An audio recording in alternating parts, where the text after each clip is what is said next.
Hunted by the Wrong Alpha. A Werewolf Shifter Romance Audiobook. Written by Rain Hart. Chapter 1. The Bride in a Cage. The bells of Winter Hall sang with ivory clarity, each note a funeral march dressed in lace. Snow drifted silently beyond the stained glass windows, but the air inside the castle was thick with warmth, choked by firelight, perfume, and the cloying hum of preparations. Ivory ribbons hung from the vaulted ceilings like vines, and servants in pale silks flitted through the corridors like ghosts. The scent of melting beeswax, lavender oil, and bloodline pressure saturated every breath. In the center of it all stood Aurelia Wynter.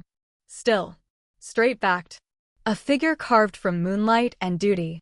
The ceremonial gown clung to her like frost to glass, silver-threaded silk embroidered with the sigil of House Wynter, a lone wolf in mid-howl, stitched over her chest like a chain. Pearls lined the bodice in rows so tight she couldn't take a full breath.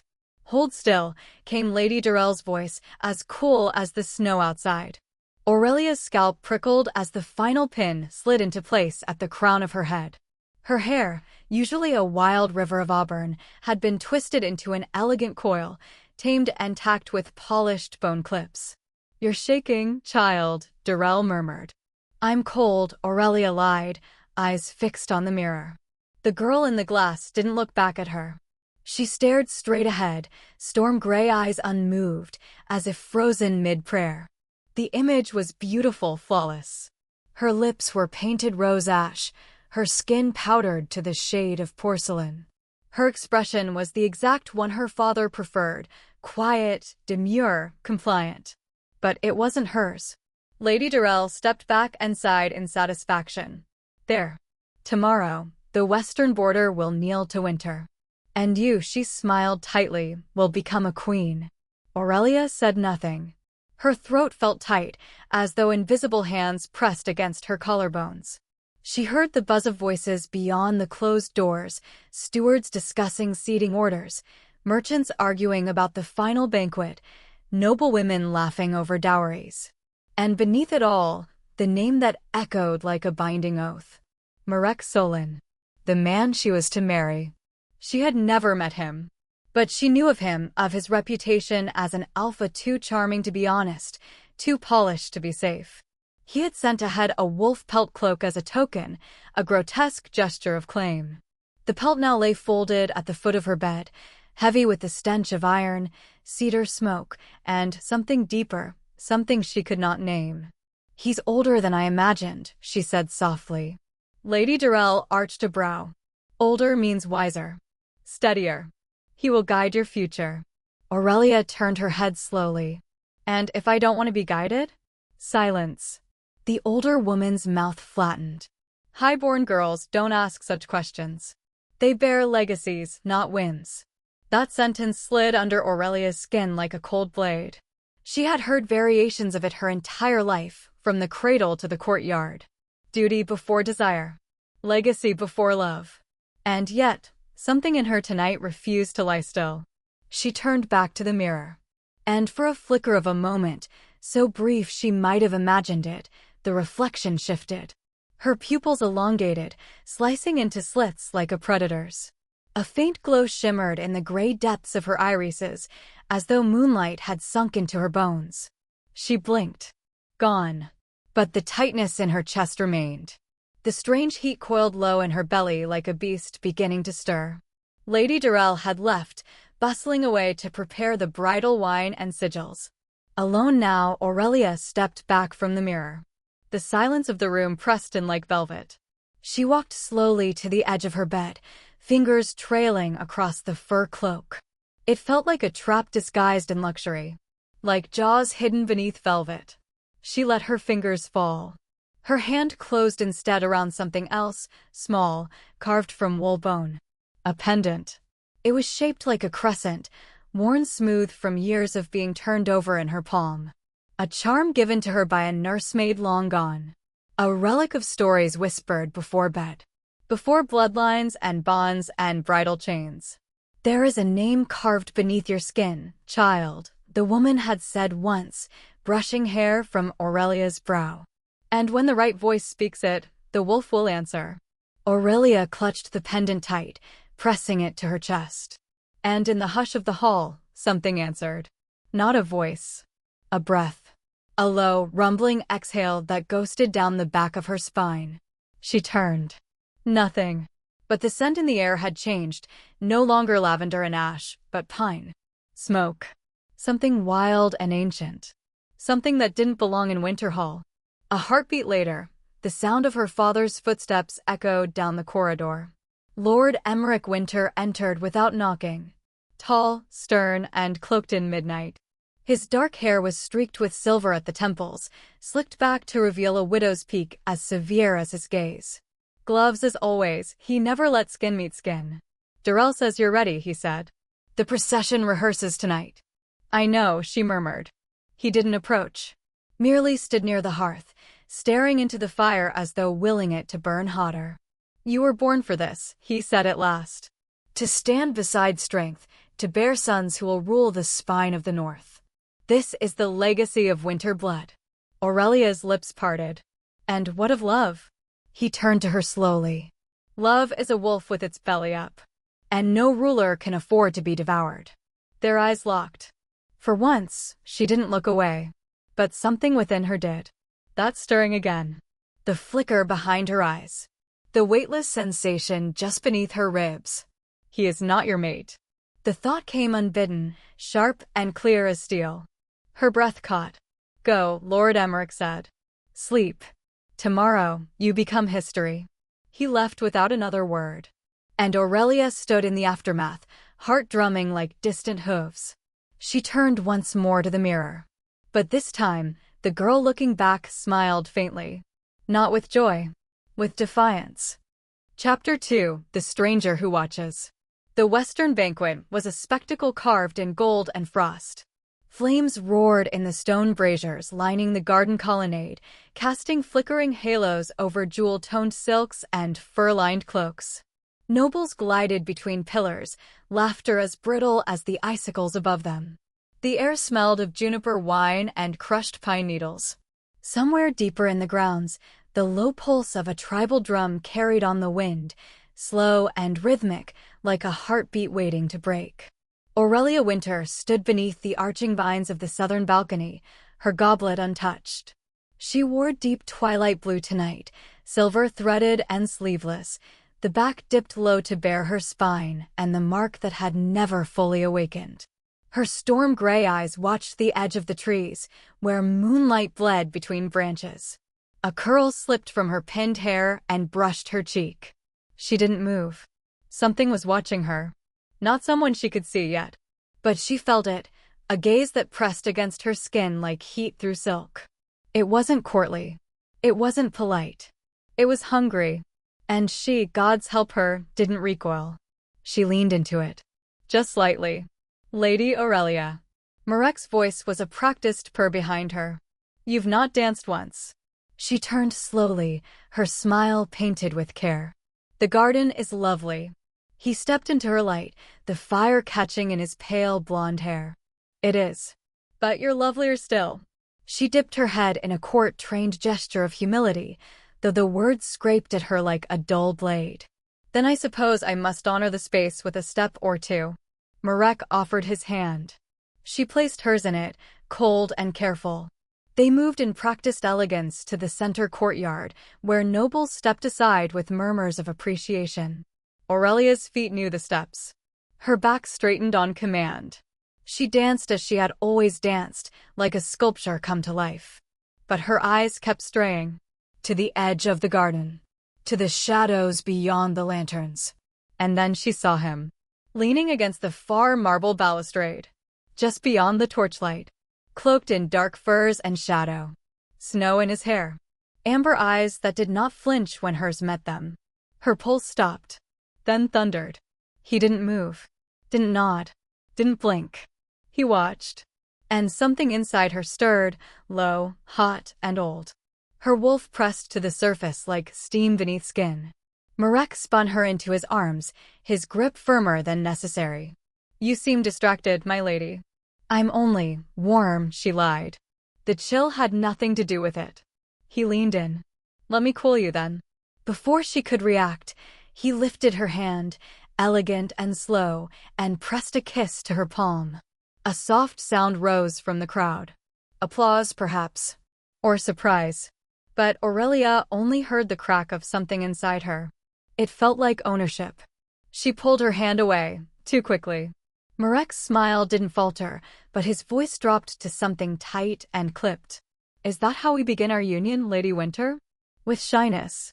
With dignity," she said, her voice sharper than she meant. "Excuse me." She turned without waiting for permission, steps silent against the stone. The torchlight blurred behind her, and the cold bit at her cheeks. She didn't stop until she reached the edge of the terrace where the garden met the tree line. He was gone. The man in the shadows. As if he'd melted into the forest itself. But the feeling remained. That pull. That awareness. That recognition. Her wolf shifted inside her, uneasy. Awake. She stared into the trees. And for a moment, just one, she felt him again. Felt the eyes. Felt the tether. Not Marek. Not the man she was promised to. Someone else. That night, long after the guests had disappeared into their velvet chambers, Aurelia stood barefoot at her window. She pressed her forehead to the cold glass, eyes searching the darkness. The wind stirred the trees below. No one was there. But her pulse still fluttered like wings in a cage. And in the back of her mind, her wolf whispered, "He is not the one they chose. But he is the one who sees." Chapter 3: The Night She Disappeared. The bells had long since fallen silent, and the halls of Winter Castle now breathed in candlelight and velvet shadows. It was the kind of silence that carried tension. The kind that stretched over stone like skin over bone. Somewhere in the upper levels, servants were snuffing lanterns.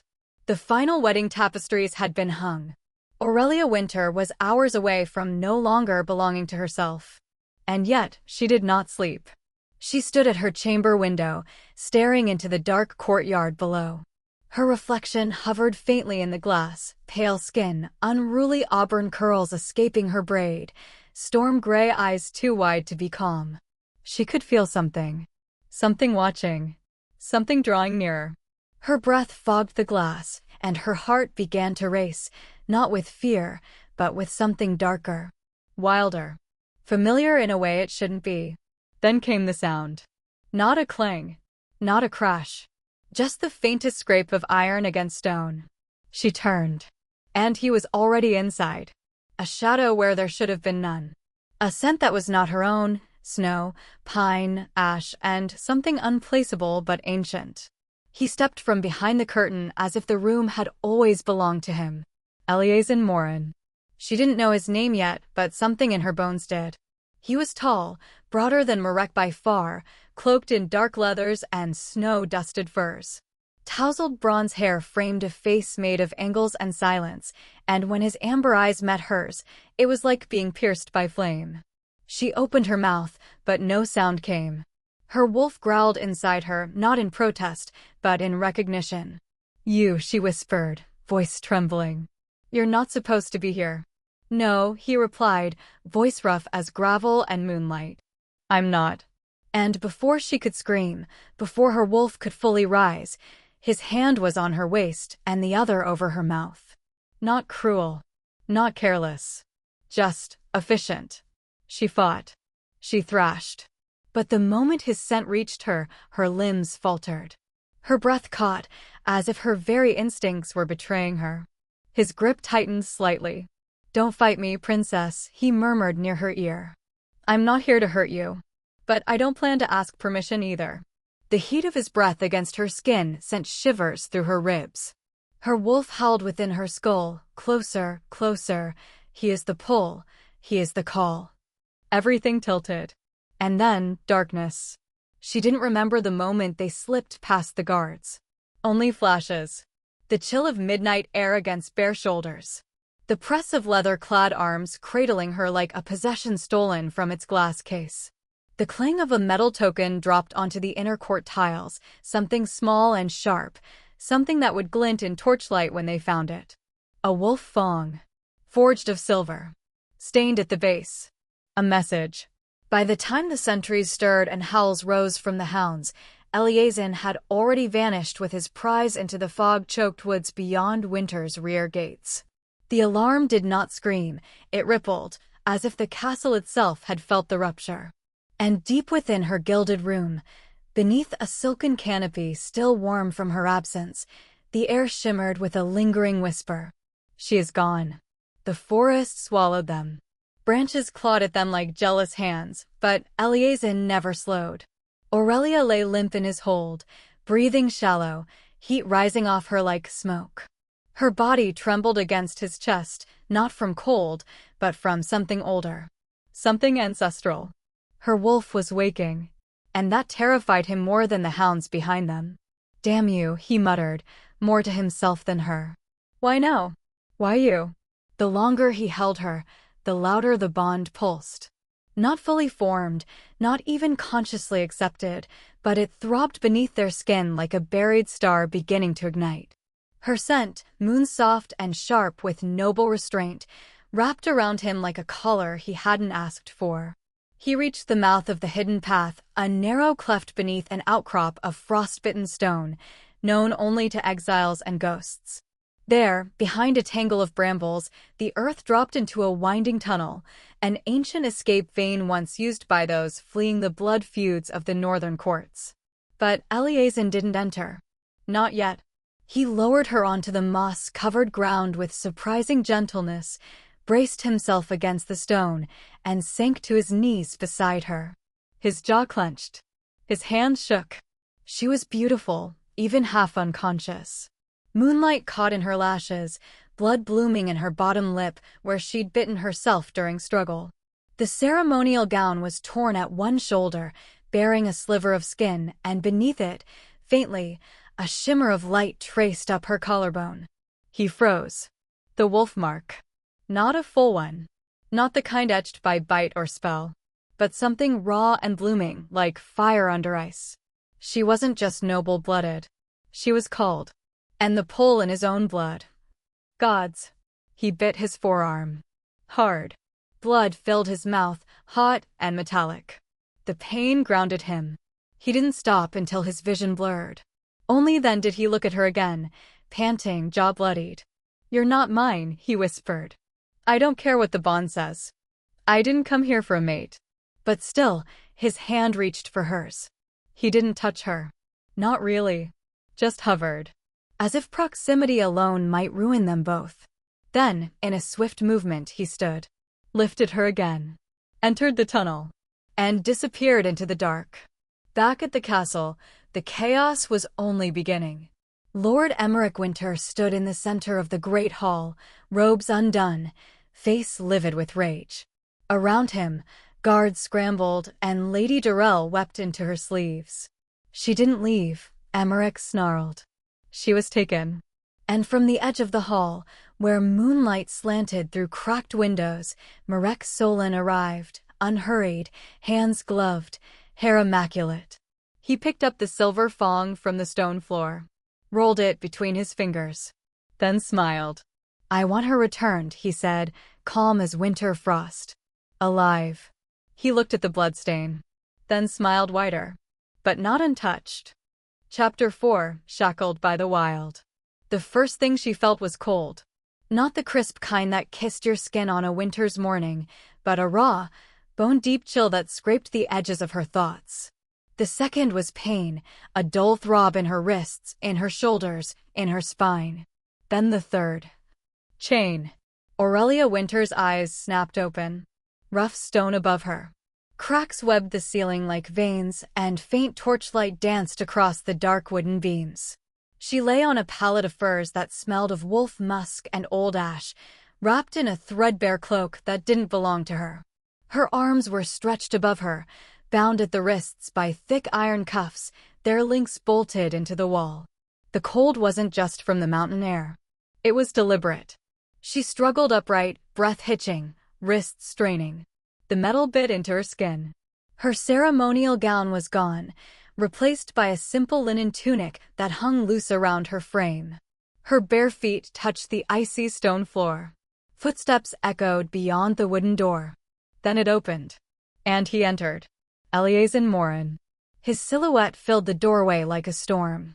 The firelight caught on the edges of his dark leathers, the snow still melting in his tousled hair. He did not speak. Not at first. He simply watched her. As if she were not a captive, but a puzzle. A threat. Or worse, a temptation. "You chained me," she said, voice hoarse. He didn't answer. Her chin lifted. "Do you treat all your guests like beasts, or is this just for special ones?" Still no reply. Only the faint tightening of his jaw.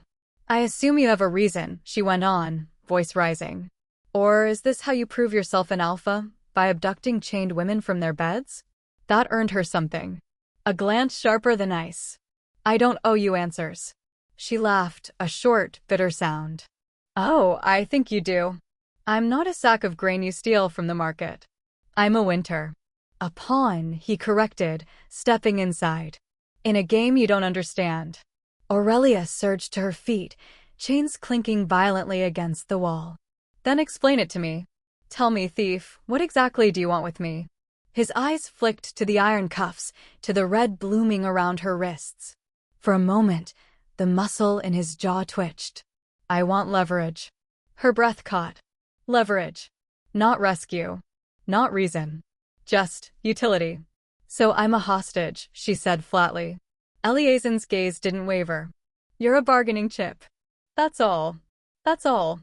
Her voice trembled, not with fear, but fury.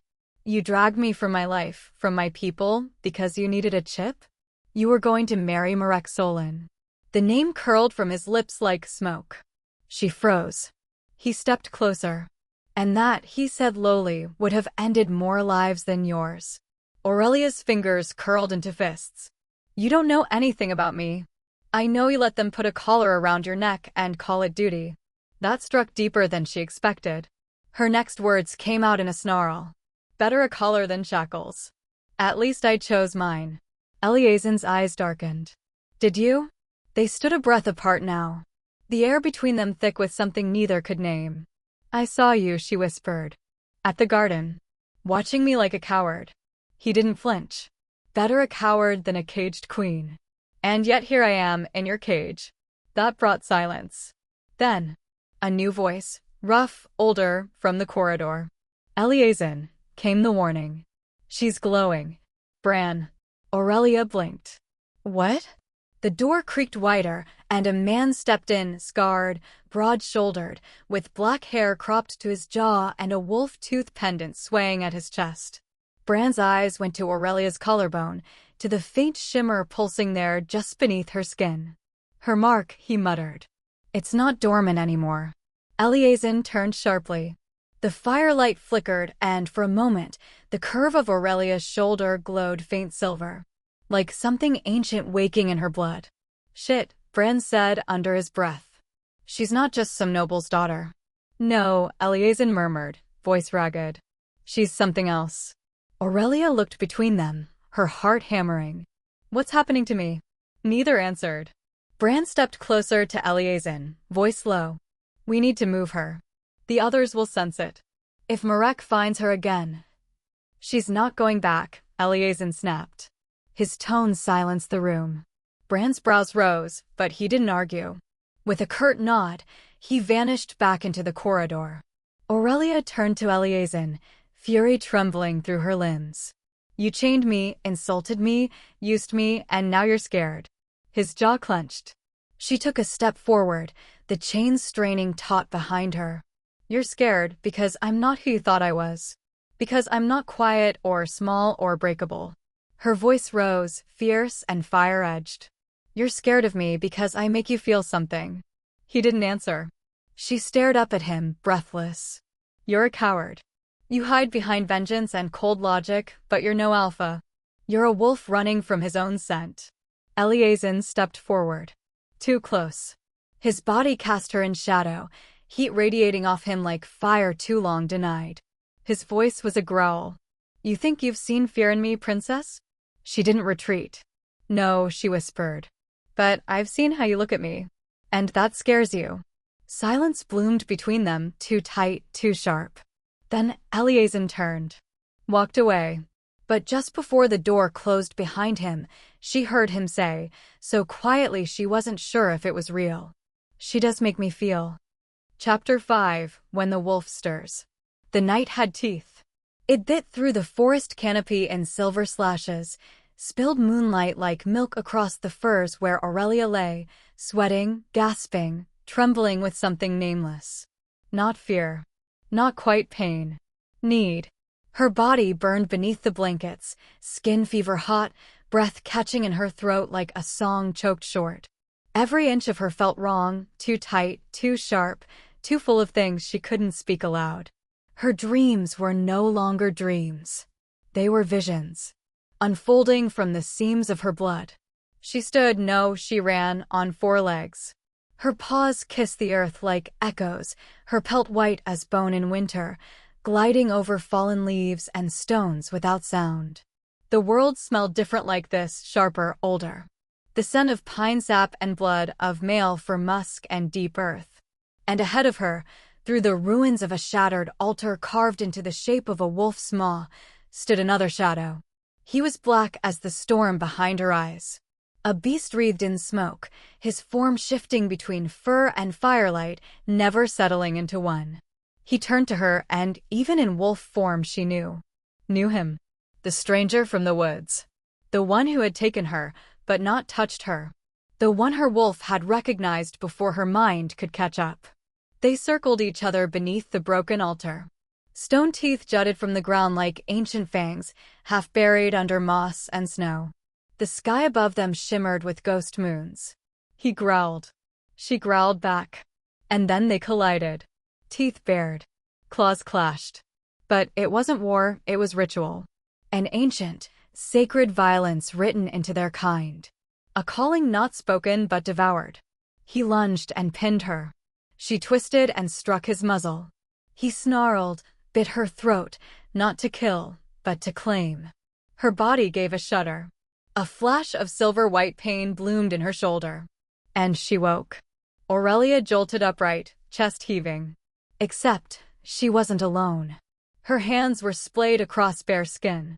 Her cheek pressed to the warmth of a chest, rising and falling with steady breath. Her legs. Gods. Her legs were tangled in someone else's. Her entire body lay sprawled across Eliezen Morin's. He hadn't stirred. Or if he had, he hadn't pulled away. Her mind screamed move. Her pride screamed run. But her wolf, her treacherous, maddening wolf, purred. It had never been so quiet inside her, never so lulled. She could still smell his skin in her dream. No, it was real. Sandalwood. Charcoal. Snow. And underneath it all, that electric current of alpha. The kind that made even air feel denser around him. His arm was heavy across her waist. Aurelia swallowed, breath shaking. Carefully, she lifted her head. The fur blankets had fallen back, bearing her shoulder. She froze. There, where dream teeth had struck, was a perfect crescent mark. Not bloody. Not broken. Just glowing. Faint silver threads etched just beneath the surface of her skin, pulsing like moonlight caught in flesh. A wolf bite imprint. Dreams weren't supposed to leave scars. Before she could speak, before she could think, his eyes opened. Amber. And burning. He didn't move. Didn't speak. But the moment their gazes locked, everything in her howled. Not just lust. Not even just the bond. Recognition. Resignation. The fear of being seen naked, not in body, but in truth. Aurelia scrambled back like she'd touched fire. She fell to her knees beside the pallet, breath shallow, heart in her throat. She managed. What did you do? He sat up slowly, muscles rolling under sun-kissed scars. His expression unreadable. I should ask you the same thing. She glanced down at the mark again. Then to him. His arm. His chest. No blood. No scratch. No bruises. Did I hurt you? She asked, almost in disbelief. No, his voice was quiet, low. And that's the problem. She blinked. What? I tried to push you off me, Eliezen said, his voice dry and dark with something close to fear. You were burning up. I thought it was fever. Then I saw your eyes shift, and your wolf came forward. I dug my claws into your skin to snap you out of it.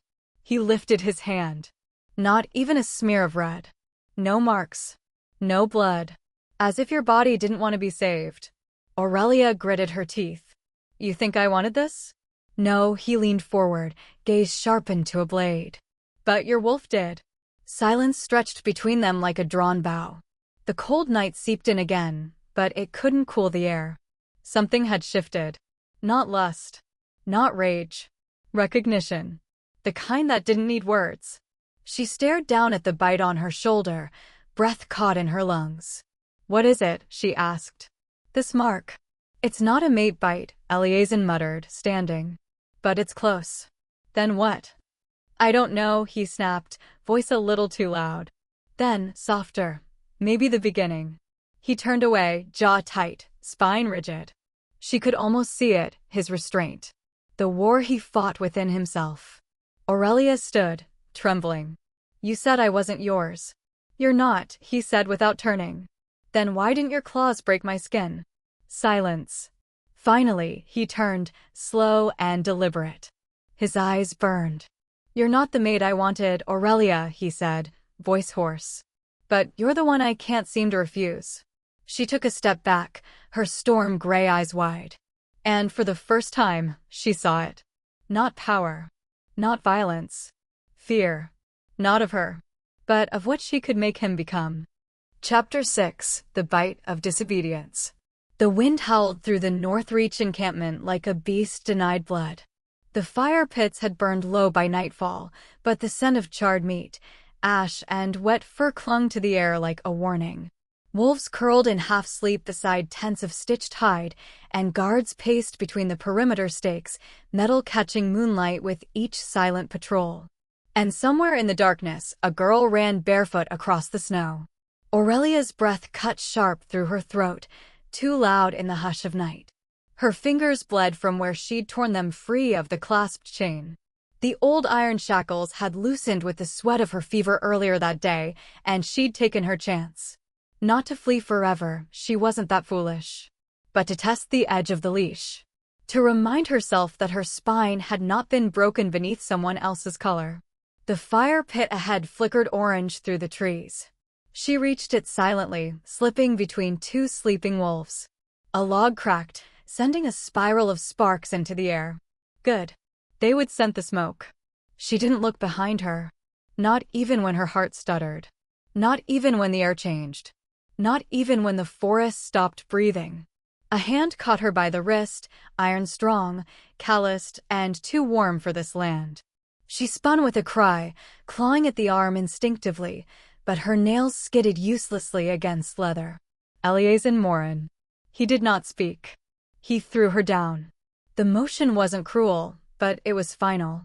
She hit the ground hard, breath leaving her lungs in a hiss, her dress snagging against a root. The snow stung the backs of her thighs. Her wrists burned. She tried to rise. He growled. Not words. Not anger. Warning. Other figures emerged from the gloom, Bran, a handful of guards. No weapons drawn. Not needed. Aurelia forced herself upright.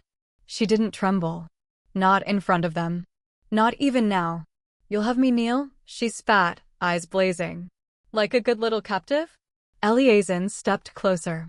In this light, his face was carved from night. Jaw tight. Mouth a straight line. Amber eyes unreadable. You tried to run, he said. Again. Because I'm not yours, she hissed. The crowd murmured.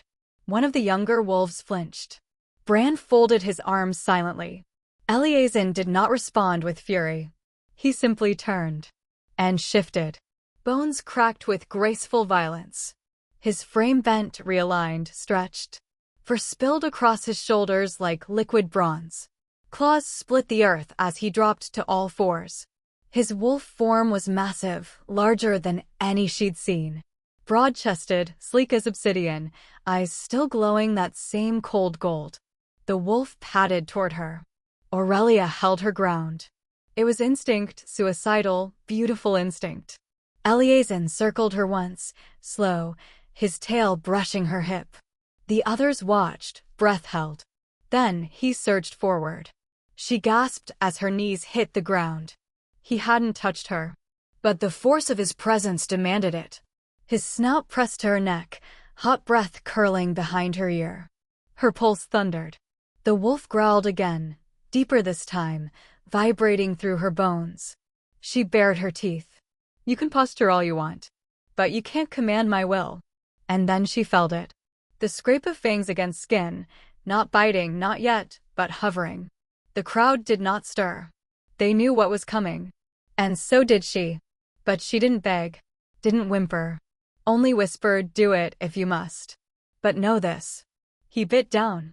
It wasn't the brutal tearing of flesh a rogue would deliver, nor the sacred depth of a true mate's bond. It was something in between. A mark of dominance. A punishment. A warning. Pain burst through her shoulder like fire laced with frost. Her vision blurred. Her body trembled. And still, she did not cry out. When he pulled back, her skin glowed with the imprint. A vicious arc, not deep enough to scar, but deep enough to linger. Her head bowed beneath the weight of it. He shifted back, his breath harsh, shoulders tense, naked to the waist. Silence. Then her voice, thin, sharp, yet steady. "You can bite me all you like," she said hoarsely, turning her face to him. "But you will never make me bow." One tear slid down her cheek, not for pain, but for rage. For the realization that part of her hadn't hated the bite. And Eleazar. He didn't speak. He only stared at her, breathing hard, jaw clenched as if the taste of her still burned on his tongue. And for the first time since she had been dragged into this frozen hell, his eyes wavered. Chapter 7. Her blood runs wild. The wound refused to close. Not because it festered. Not because it bled. But because it glowed, a dull, pulsing shimmer beneath Aurelia's skin, like moonlight trapped under frost. It had been 2 nights since Eleazar's teeth had marked her.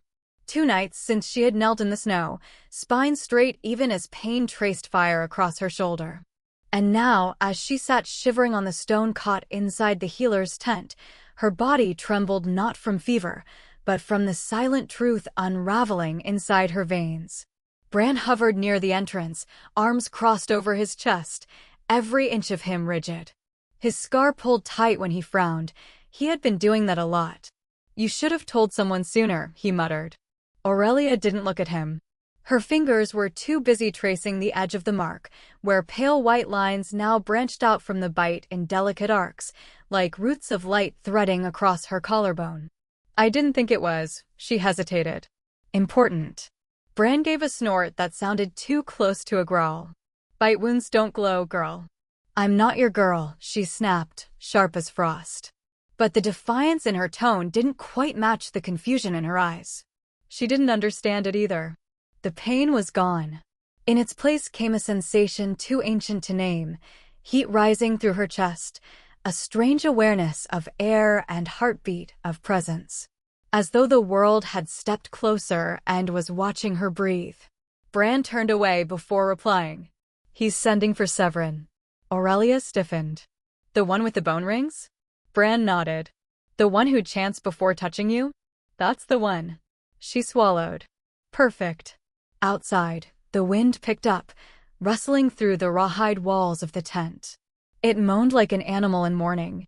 Aurelia felt it in her ribs. The flap opened, and the wind followed him in. Severin was shorter than she expected, hunched and crooked like a branch that had grown through a rock. His hair was long and silver, woven with feathers, wolf teeth, and glinting beads that clicked when he moved.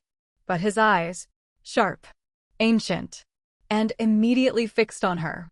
"She smells like the Hollow," he said, without greeting. Bran frowned. "The Hollow hasn't spoken in generations." Severin said nothing. He walked to Aurelia and crouched without permission, reaching for her shoulder. She stiffened. "Don't touch me unless you want that hand broken," she warned, teeth bared. His mouth twitched, not quite a smile. Spoken like one of the first. Before she could reply, his hand brushed the skin just above the mark. The world flared. Aurelia cried out, her back arching, a jolt shooting down her spine like silver lightning. Her vision blurred. Her lungs refused to work. And her blood sang. When the light faded, Severin leaned back, eyes wide. Bran stepped forward, alarmed, but Severin raised a hand. "No," the old healer said. "She is not cursed." Aurelia coughed, voice raw. "Could have fooled me."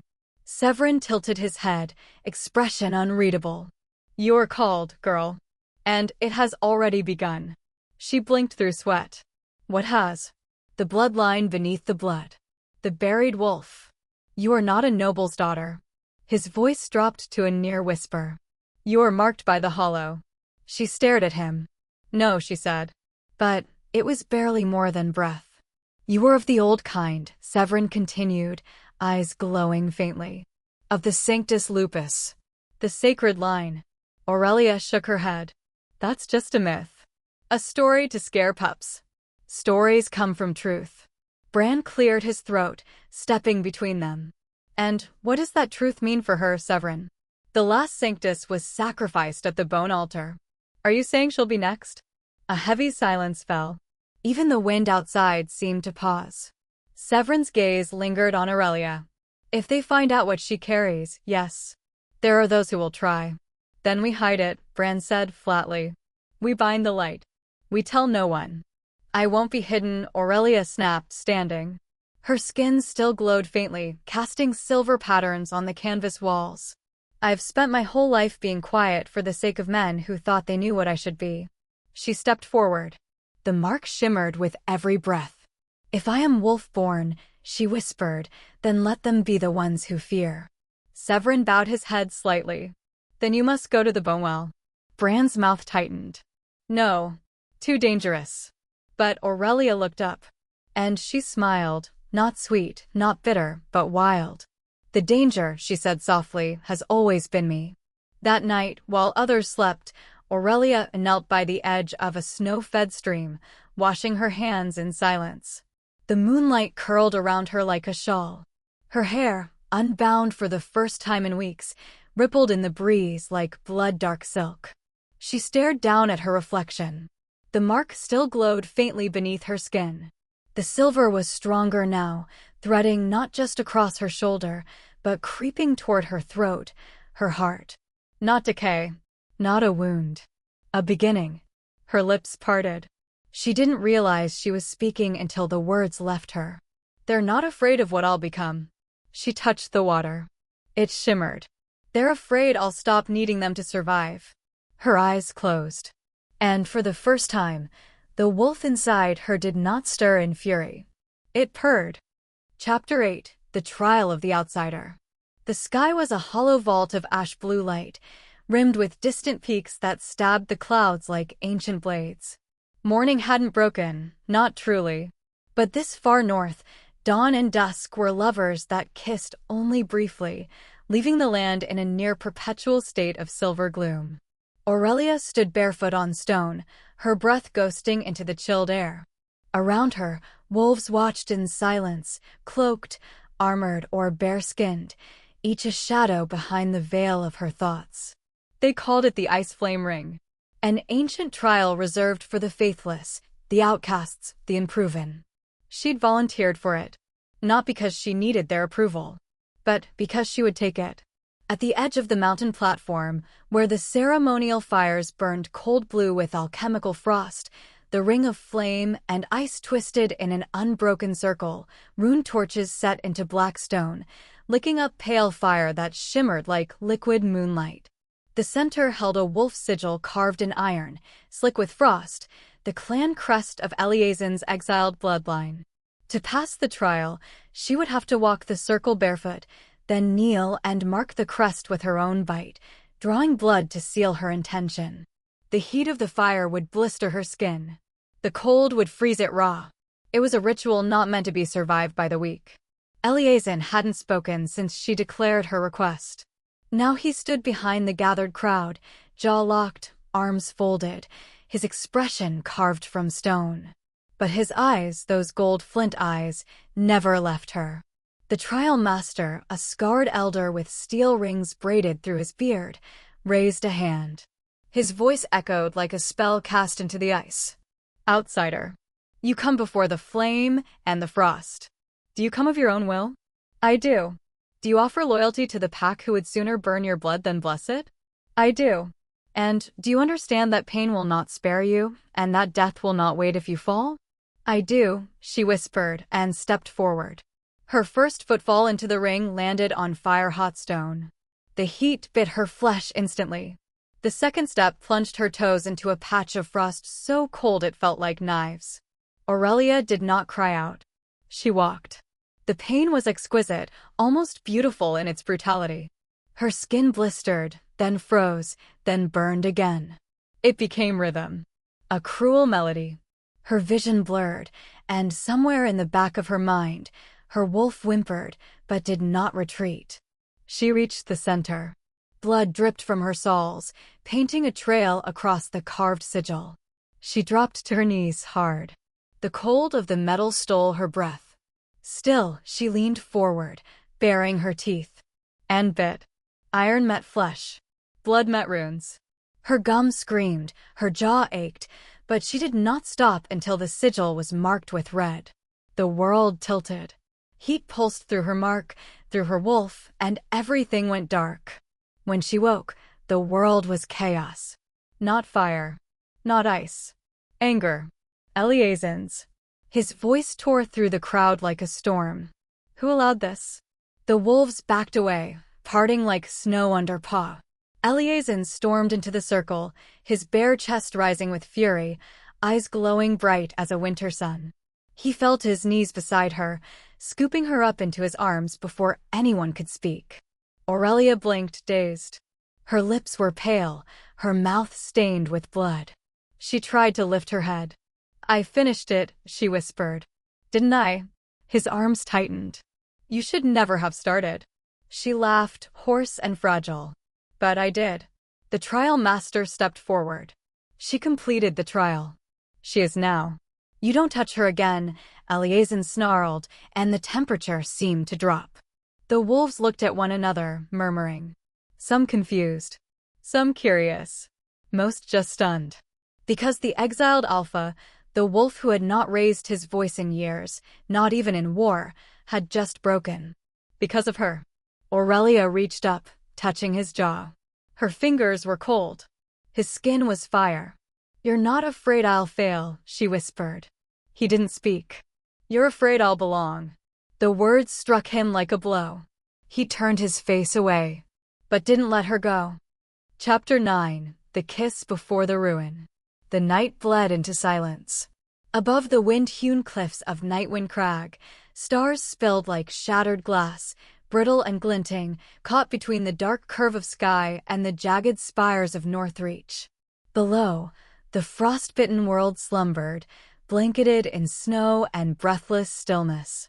But atop the crag, two figures stood against the edge of the world. Aurelia. Eleazar. She had followed him here, barefoot again, hair unbound, lips bitten raw from questions she hadn't dared speak aloud until now. He hadn't turned when she approached. Only stood with his back to her, arms braced on the wolfstone altar, the wind pulling at his dark hair like it was trying to drag him away from her. It wouldn't be the first thing that tried. She drew closer, slow and unafraid. Why did you carry me out of the ring? She asked softly. He didn't answer. Why did you look at me like I was dying? Still, nothing. Aurelia exhaled and stepped in front of him. The cold carved her cheeks with invisible teeth, but she didn't flinch. She stood between him and the edge, her storm gray eyes narrowing as she forced him to see her. To the others, I'm a symbol. To you, I'm what? A reminder of everything you lost? A mistake you can't undo. His gaze was unreadable, but something flickered. The moonlight caught on the gold in his eyes, sharpening them. I didn't ask to be your mate, she whispered. No, he said, voice low. But you are. The words fell like a blow. For a heartbeat, the wind stopped. I felt it the first time you looked at me, he went on. Not just the recognition. The pull. Like something under my skin woke up and remembered what it was to want. He stepped forward, close enough for their breath to mingle. But I won't have you, Aurelia. Her breath hitched. Because I'm a Winter? Because I ruin what's mine. A pause. the kind that lives on the brink of every kiss never taken. Her hands trembled at her sides, not from cold, but from knowing. She had thought she wanted answers. But now all she wanted was his mouth on hers. Not gently. Not sweetly. Desperately. Aurelia's voice was soft but sharp. Then stop looking at me like that. His jaw flexed. Like what? Like you're starving. He reached for her. Just once. His hand slid up her arm, slow and reverent, until his fingers brushed her throat. Her pulse leapt beneath his touch. He leaned down and kissed her. It wasn't tentative. It wasn't slow. It was heat blooming through frost, thunder cracking the silence. His mouth claimed hers with restrained violence, teeth catching her bottom lip, breath a storm in her lungs. Her fingers tangled in his shirt, clinging. She rose on tiptoe, arching into him. Their bodies molded like puzzle pieces long scattered and now finally found. The taste of him was wild and warm and wrong in all the ways that made it right. He deepened the kiss. She moaned. And it shattered him. He backed her against the wolfstone, his hands sliding to her waist, then hips. She gasped as his thigh slotted between hers, his mouth trailing fire down her throat, and he stopped. Just like that. Breathing hard, arms caging her but not touching anymore. She blinked up at him, dazed, lips swollen. Why? I want you, he said, voice wrecked, barely human. Gods, I ache for you. His forehead dropped to hers. But I'm not sure I can take you without breaking what's left of me. He stepped back. Cold rushed in. She reached for him, but he caught her hand midair and kissed her knuckles like it was goodbye. Then turned and walked away, leaving her standing alone on the edge of the world, with nothing but the echo of his kiss and the ruin he left in her chest. Chapter 10: The Mark of the Betrayer. The letter came in silence, slipped beneath her tent flap on a torn scrap of vellum, marked only with the Wynter crest, her family's cruel sigil, a crown pierced through with a thong. Aurelia stared at it for a long time. The words inside were brief. Just 3 lines written in rushed, unfamiliar ink. Mother ill. Come before the dawn. Tell no one. They will not let you go. There was no name. No seal. But the pain hit anyway. Not because she trusted it. But because part of her wanted to. A part that hadn't fully died beneath Eliazin's lips on Nightwind Crag. A part that still believed she might matter to someone beyond how useful her blood might be. She dressed in silence, wrapping herself in a dark cloak scavenged from the supply tent. The cold didn't bite, her skin still burned faintly from the ice flame trial. She left no note. And no scent. She moved like a shadow through the camp, heart a steady drumbeat of guilt and resolve. Only once did she hesitate, at the tree lean beyond the outer guard post, where the moon cast long silver fingers across the snow. Her breath trembled. Then she stepped into the trees. And vanished. The forest was darker here. Thicker. The pines leaned close like mourners, their branches dripping with frost. No bird stirred. No wolves howled. But she felt eyes. Aurelia's pace quickened. The path she followed was old, half buried under snow and memory. It led toward a place she hadn't seen since childhood, the ravine that once bordered the Wynter estate. If her mother were sick, truly sick, that's where they'd hide her. At least, that's what she wanted to believe. But the truth struck harder than any storm. It began with a scent. Too clean. Too cold. Not home. And then, steel. The snap of a bowstring. The whisper of movement. She spun. Too late. A net of silver threads slammed into her, tangling her limbs, igniting the mark on her shoulder in a wave of unbearable heat. She fell, teeth bared in a silent scream as the world swam around her. Don't fight it, princess, a voice purred above her. Smooth. Aristocratic. Familiar. Too familiar. Boots crunched snow. A figure stepped into the moonlight. Marek Solon. Golden hair tied back with a velvet band, dressed in ink-black furs lined with white wolf pelt. His eyes were blue, like a frozen lake. Beautiful. Deadly. His smile was worse. "You've grown," he said, crouching beside her as she writhed beneath the net. "Marek," she gasped, "what is this?" He reached to brush a lock of damp hair from her cheek. "This, sweet Aurelia, is rescue." Her stomach twisted. "You lied." "I didn't write the letter," he said, not bothering to deny it. "But I approved of its contents." "You bastard." "Perhaps." His fingers ghosted over the edge of her collar, over the place where Eleazen's bite still pulsed beneath her skin. "But you were always meant to belong to me." She spat at him. It landed on his cheek. Marek didn't flinch. He only smiled. Then rose. "Take her." Before the guards could close in, the trees howled. Something fast and furious burst from the shadows, a wolf, massive and dark, for bristling with fury and frost. In the next breath, the wolf shifted, limbs cracking, skin ripping into place. Eleazen stood naked and blood slicked in the snow, eyes ablaze. "Touch her," he said, voice low and die screaming. Marek stepped back, but his expression remained amused.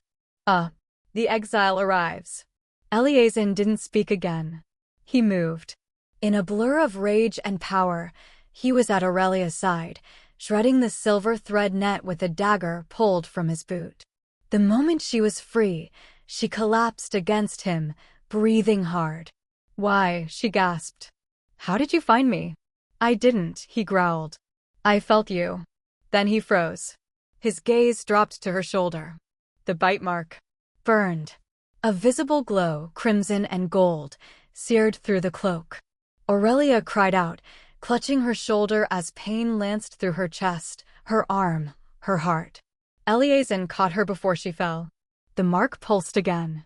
And he snarled. "You triggered the bond." She blinked, tears hot on her lashes. "What?" "Leaving," he rasped. "Breaking trust. Taking your body into a lie. You broke the bond's first promise."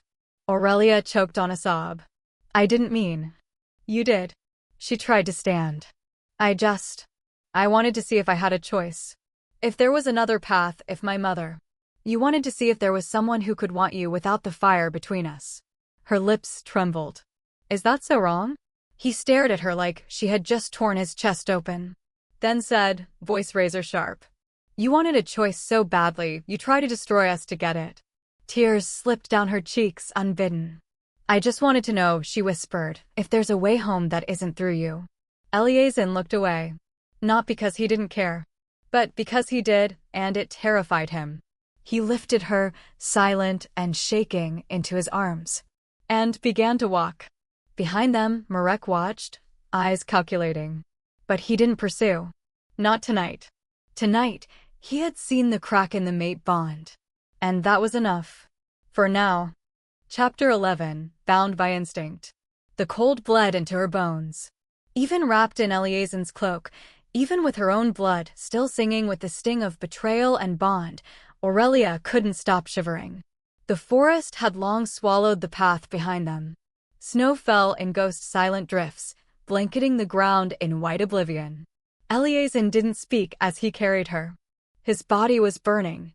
Not from fever, not from passion, but something older. Something threaded in the wildness of their kind. The bond, newly wounded, surged through both of them like fire trapped beneath skin. And still he moved, step by brutal step, deeper into the woods. Until they reached it.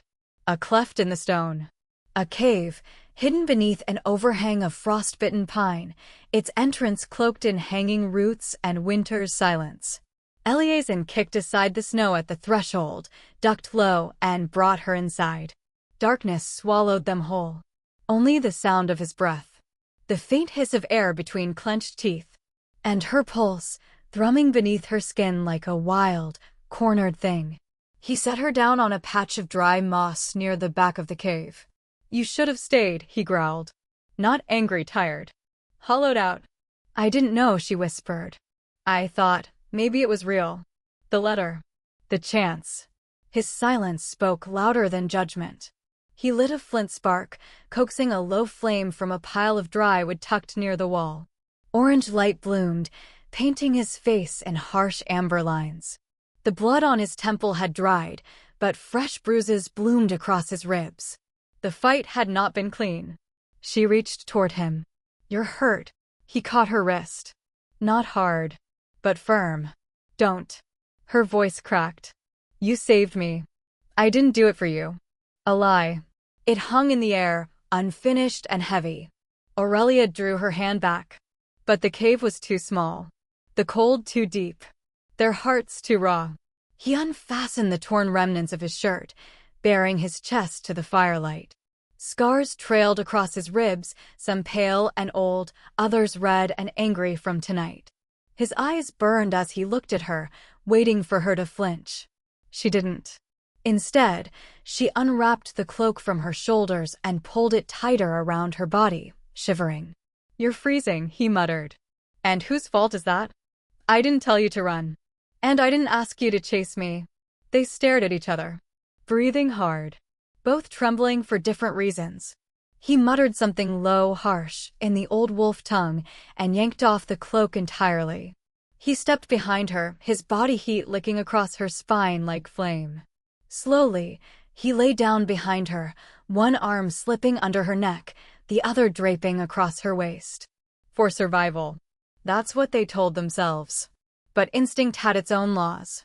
The moment his chest met her back, Aurelia let out a breathless, involuntary sound. His scent flooded her, pine smoke, iron, and something darker. Something uniquely him. "You're too warm," she whispered. "You're still shaking," he replied. The silence that followed wasn't peace. It was tension. Their wolves felt it first. A low thrum beneath the skin. The call and response of two creatures who hadn't chosen this, but couldn't ignore it. Her breath hitched. She was getting warmer. But not from the fire. From him. Her shoulder brushed his chest. His hand flexed on her stomach, once, then stilled. She shifted, just slightly, and her hips pressed into his thigh. He inhaled sharply. His body stiffened behind her. Then his mouth was at her temple, breath shaky. "Stop," he murmured. "Don't move." "I'm not." "You are." "I'm just breathing." "That's the problem." Aurelia swallowed. Her pulse thrummed under her jaw, and he could feel it, his fingers now lightly resting at her throat. "I dreamed of you," she whispered. "Last night." He stilled. "White wolf. Blood on snow. I woke up crying." A long beat. "I dream of you too," he finally said. His voice was frayed silk. Unraveling. She turned in his arms, slowly, until she faced him. His breath ghosted across her lips. Her storm-gray eyes searched his face, and she whispered, "Then why do you keep pretending we're not real?" "Because if I start," he said, "I won't stop." Her fingers found the edge of his jaw. "Then don't." He groaned, low, guttural, and kissed her. No violence this time. No punishment. Just heat. Need. The unbearable ache of almost. Their mouths molded, teeth clashed, breath stolen. Her hands slid into his hair, tugging him closer. His palm found the curve of her waist, then her spine, then her thigh, pulling her flush against him. The world narrowed to touch. But before the moment could shatter into something irreversible, he broke it. Eleazar tore himself back, eyes wild. "No." Aurelia reached for him again, half lost in heat. He bit his wrist. Hard. Blood welled. He gasped. And the bond snapped like a whip in retreat. She stared at him, horrified. "Why?" "Because I can't do this when you're vulnerable," he rasped. "When it's just instinct." Her eyes filled. "I wasn't using you." "I know." His fingers brushed her cheek. "You feel like fire in my arms. But I've burned everything I ever touched." She laid her head against his chest. And this time, he let her stay. When she finally fell asleep, her cheek pressed to the slow thrum of his heart, she didn't hear his last words. Spoken to the darkness. To himself. "Don't fall for me, little wolf. I don't know how to love without ruin." Chapter 12, When the Cold Breaks. The snow whispered as they walked. Each step crushed another thin layer of frost beneath their boots, but it was not enough to muffle the silence between them. It hung heavy, taut as bowstring, stretched across the space they kept deliberately wide. Neither had spoken since they left the cave. But the air did. It groaned beneath the gray weight of a sky that never broke, beneath the haunting breath of a wind that smelled faintly of pine, blood, and old grief. Northreach didn't forget. It merely buried its truths in layers of ice and waited for the foolhardy to dig. Aurelia wrapped Eliasin's cloak tighter around her shoulders. It still carried his scent, iron and pine, something burning beneath. She hated how her body responded to it. They crested a rise in the snowfield. And there it was. The battlefield. No markers. No graves. Only shattered bones half swallowed by the drifts and fragments of weapons scattered like broken teeth. The snow had not fully buried them. Perhaps it never would. Aurelia stopped breathing. Among the tattered remnants of armor and claw-scored stones lay the silent remains of wolves. Dozens. Their ribcages still curled toward the sky like they'd died howling. Patches of faded fur clung to the frostbitten earth, ash-brown, gray, pale blonde. Eliasin halted beside her. His face was carved from flint. "This is where they hunted us," he said quietly. "Where they said exile wasn't enough." She turned toward him, eyes wide. "This was your pack?" "No," his jaw clenched. "This was my mother's." The word struck like a blade, unexpected and too sharp. He walked forward slowly, like his feet remembered the dead better than his mind wanted to. He knelt beside one collapsed ribcage, wolf bones scorched black from fire. "She brought us here when the blood pact was broken. She thought the frostlands would protect us. Thought the council would let us disappear." His fingers curled into a fist on his knee. "They came for her first. Said an alpha bitch who refused her arranged mate was too dangerous to leave alive. They didn't know I saw. They didn't care she was carrying." He closed his eyes. "I watched her die with my name in her mouth." The wind howled through the broken stone. And still, he didn't move. Aurelia's heart cracked. She had seen Eliasin fight, bleed, growl, and bare his fangs like a creature bred to destroy. But she had never seen him still. Empty. Like he'd poured all the fury out of himself and left only the scar behind. She walked toward him. Kneeled beside him in the snow. "Eliasin," she said softly. "I didn't know." He let out a hollow laugh. "Why would you? You were raised in gold halls. Dressed in lace. Promised like treasure to alphas who thought your bloodline was their inheritance." Her spine stiffened. "My mother gave me away when I was 5. His head turned, just enough to glance at her. "She handed me to the lady tutor with instructions to make her ready. I didn't speak until I was 7. No one noticed. No one asked. I was a gift, not a daughter." Silence again. But this time it shifted. He studied her. Really looked at the way her voice trembled, not from cold but from memory. The way her storm gray eyes burned brighter when she was telling the truth. She didn't weep. Didn't flinch. She just laid her wounds beside his, as if daring him to mock them. He didn't. Instead, he said, "That's why you fight." She nodded. "Because I want to be more than what they carved me into." A sharp breath escaped him, almost a laugh, but not cruel. "You don't talk like a noble." "Good," she said, and looked out at the snow. "Because I don't feel like one anymore." He didn't respond at first. But when he did, it wasn't in words. He reached for her hand. Not in command. Not in warning. Just held it. His fingers were warm, scarred, strong. Aurelia's lips parted. And then, so softly she barely heard it, he said, "If you weren't noble, I would have kissed you a long time ago." Her breath caught in her throat. She looked at him, truly looked, and saw not the alpha, not the enemy, not the exile, but the man. Scarred. Bitter. Loyal to pain because it was the only thing he had ever trusted to stay. And still, she moved closer. "I don't want to be noble," she whispered. "Not if it means losing this." His eyes darkened. The bond flared between them again, sudden and low, like the distant roll of thunder beneath ice. Their wolves stirred.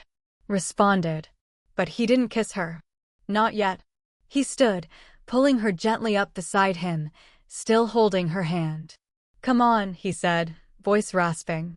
The forest will start hunting if we stay too long. She nodded.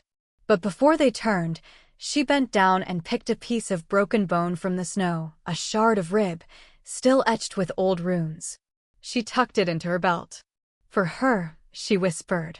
And this time, when they walked on, it wasn't in silence. It was together. Chapter 13, Heat Beneath the Moon. The moon rose like a silent promise, bloated, pale, and watching. Its light filtered through the canopy like silk spun from frost and bone, casting the forest clearing in a silver that shimmered against the mist curling at their feet. The trees stood sentinel around them, silent but listening, their branches swaying with whispers in a tongue older than language. Aurelia stood near the edge of the glade, her breath coming faster than it should, palms pressed flat to the bark of an ash tree slick with dew. The moss beneath her boots felt too soft, too alive. Everything around her pulsed. No, she corrected herself, pressing her forehead to the tree. Everything inside her pulsed. Her skin was burning. Beneath it, her blood howled. Her muscles trembled with tension not from fear, but from something more primal, more ancient, coiled deep in her marrow. Her wolf stirred behind her ribs, pacing, restless. "Make it stop," she whispered to no one. But the forest gave no answer. Footsteps behind her. She didn't need to turn to know who they belonged to. She felt him like a scent before a storm. "Eleazar. I told you not to wander," he said quietly, voice thick with restraint. "I couldn't breathe in that cave," she replied, still facing the tree. "I felt like I was suffocating."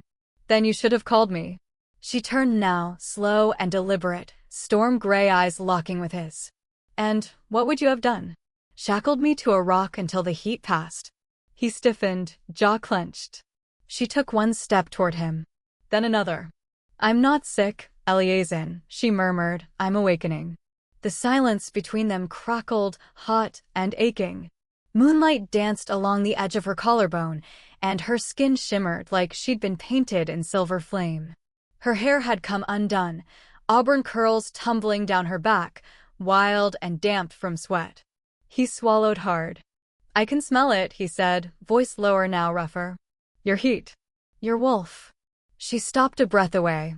"And yours responds." A moment stretched. Broke. He turned from her, quick, sharp, like his control depended on it. "You don't understand what you're doing," he said through gritted teeth. "No, you don't," she snapped. "I'm not asking you to mark me. I'm not asking for a bond. I'm begging for relief." Silence. Then she whispered, "Even if it's just your scent." His shoulders rose and fell once. Twice. Then he turned back to her, and the look in his amber eyes made her knees weaken. "Come here," he said hoarsely. She did. He held still as she stepped into him, her cheek brushing against the hollow beneath his throat. His scent, smoke, pine, something darker, wrapped around her like a second skin. She pressed closer, letting herself feel his warmth, letting herself breathe. His hand came up, slowly, fingers grazing her hip. The contact was feather-light, but it sent a shiver through both of them. Her forehead rested against his chest, and she whispered, "It hurts." "I know. I'm losing myself. I know." She looked up at him then, eyes glistening with need. "Then take control." He didn't move. For a moment, it seemed he wouldn't. But then his hands gripped her waist, and he spun them, pressing her back against a moss-slick stone. The breath fled her lungs. He caged her in, but didn't touch. "Not yet." "This isn't how it's supposed to happen," he growled, voice shaking. "I'm not asking for how it's supposed to happen," she said. "I'm asking for you." And that was his undoing. His mouth crashed to hers. It was not gentle. It was not slow. It was fire and ice, and everything that had burned between them since the moment they first met. His teeth scraped her bottom lip. Her hands fisted in his hair. Their wolves roared in their blood, tangling, testing, daring. But even as his hands slid beneath her cloak, even as his mouth moved down her throat, something inside him trembled. She felt it. "Eleazar." He froze. Then slowly, achingly, pulled back. His breathing was ragged, his eyes gold with heat and regret. "No," he said, voice barely audible. "Not like this." But he cupped her face in both hands, pressed his forehead to hers. "I want you," he whispered. "Gods, I ache for you. But not when you're crying." Her chest heaved. She hadn't even realized tears had begun to fall. "I'm not." "You are," he said. "And if I touch you now, it won't be because you chose it. It'll be because your wolf begged for it. And that's not enough." She sobbed then, not from grief, but from the brutal beauty of being seen. He lifted her gently, carried her to the mossy edge of the moonlit spring. Laid beside her. Back to back. Not touching, but close enough for their bond to hum. And as the mist rolled across the clearing and the moon rose higher, their breathing fell into sync. Not lovers yet. Not bonded. But something deeper forming in the silence between want and restraint. Chapter 14. The Burning of the Bond. The wind at the mountain's edge tasted of iron and storm. Snow fell in shreds, tearing sideways across the ridge as if the sky itself wanted to obscure what was coming. The air was too quiet. Even the wolves, those watchful shadows that usually moved along the forest perimeter, had disappeared. Aurelia stepped beside Eleazin, her cloak whipping violently around her legs, her breath forming sharp ghosts in the cold. "We shouldn't be this exposed," she murmured, scanning the tree line below. Her instincts prickled like thorns beneath her skin. Something was wrong. The wind wasn't just wind. It carried the scent of steel and wolves not their own. Eleazin's jaw ticked. "They're close." And then the first arrow whistled through the air like a viper's hiss. He yanked her down behind a jut of rock as the shaft shattered against the stone above them, splintering on impact. Before she could speak, a guttural howl rose from the valley below. A war cry. His war cry. "Marek," Eleazin snarled. "He sent them. He's done waiting." Aurelia's blood turned to ice. Shadows moved across the snow, fast and coordinated. Not wildlings. Soldiers. Crest-marked, moving in tight formation. She could see them now, blades gleaming, faces hidden beneath black hoods. Her father's sigil was stitched into one tunic, silver branches strangled by flame. They had been betrayed. "Run," Eleazin growled, yanking her up by the waist and pushing her toward the ridge's narrow path. "Head for the ravine. If you reach the drop, you'll lose them. What about you?" "I'll hold them off." "No." She twisted from him. "I won't leave you here." But he was already gone. His wolf tore free mid-step, dark bronze fur flashing through the blizzard, crashing into the advancing front line like a storm given form. The first attacker didn't even scream before his spine cracked under Eleazin's weight. Aurelia ran. Snow blinded her. Stones slid under her boots. The scent of blood filled the air, too much, too soon. Behind her, the clash of claws, steel, and snarling voices rose, fell, and rose again. Her lungs burned. Her heart more. But then, a jolt. Her legs buckled. She fell forward, catching herself on her hands, gasping. Something inside her burned, sharp and bright as lightning. The collar. Her father's damn lock seal. It had slept for weeks until now. The sigil etched beneath her shoulder blade glowed beneath her skin, searing through the layers of cloth as if trying to leash her from the inside out. She cried out, her vision fracturing into shards of white and flame. No, not now. The world tilted. Pain crashed down. Then darkness. She woke to the sound of his voice. "Aurelia." Her eyes fluttered. The sky above her was storm black. Eleazin's face hovered inches from hers, splattered in blood, eyes wild with panic. Snow clung to his lashes. He was breathing hard. "Hurt. You're burning," he whispered, pressing his palm to her cheek. "The bond, your blood, damn it." She blinked. The air between them shimmered, and beneath her ribs, something ancient began to stir. Her wolf. It rose, clawing through her like wildfire, and for the first time, it wasn't just pain. It was power. The snow around them began to melt. Eleazin's hand jerked back as her skin flushed with glowing veins of white gold light. Her eyes snapped open, no longer gray, but brilliant with silver flame. And then she heard them. Marek's soldiers. Coming again. Eleazar tried to rise, but his legs buckled. Blood ran down his side from a gash she hadn't seen. Deep. Too deep. No, she whispered. No more. He looked up at her, dazed. What are you? She knelt beside him and bared her arm. Then bit down. Her own teeth tore into flesh. Blood spilled hot and immediate across her skin. She didn't flinch. Her wolf howled. And the world shifted. In a flash of blinding white, her human form was gone.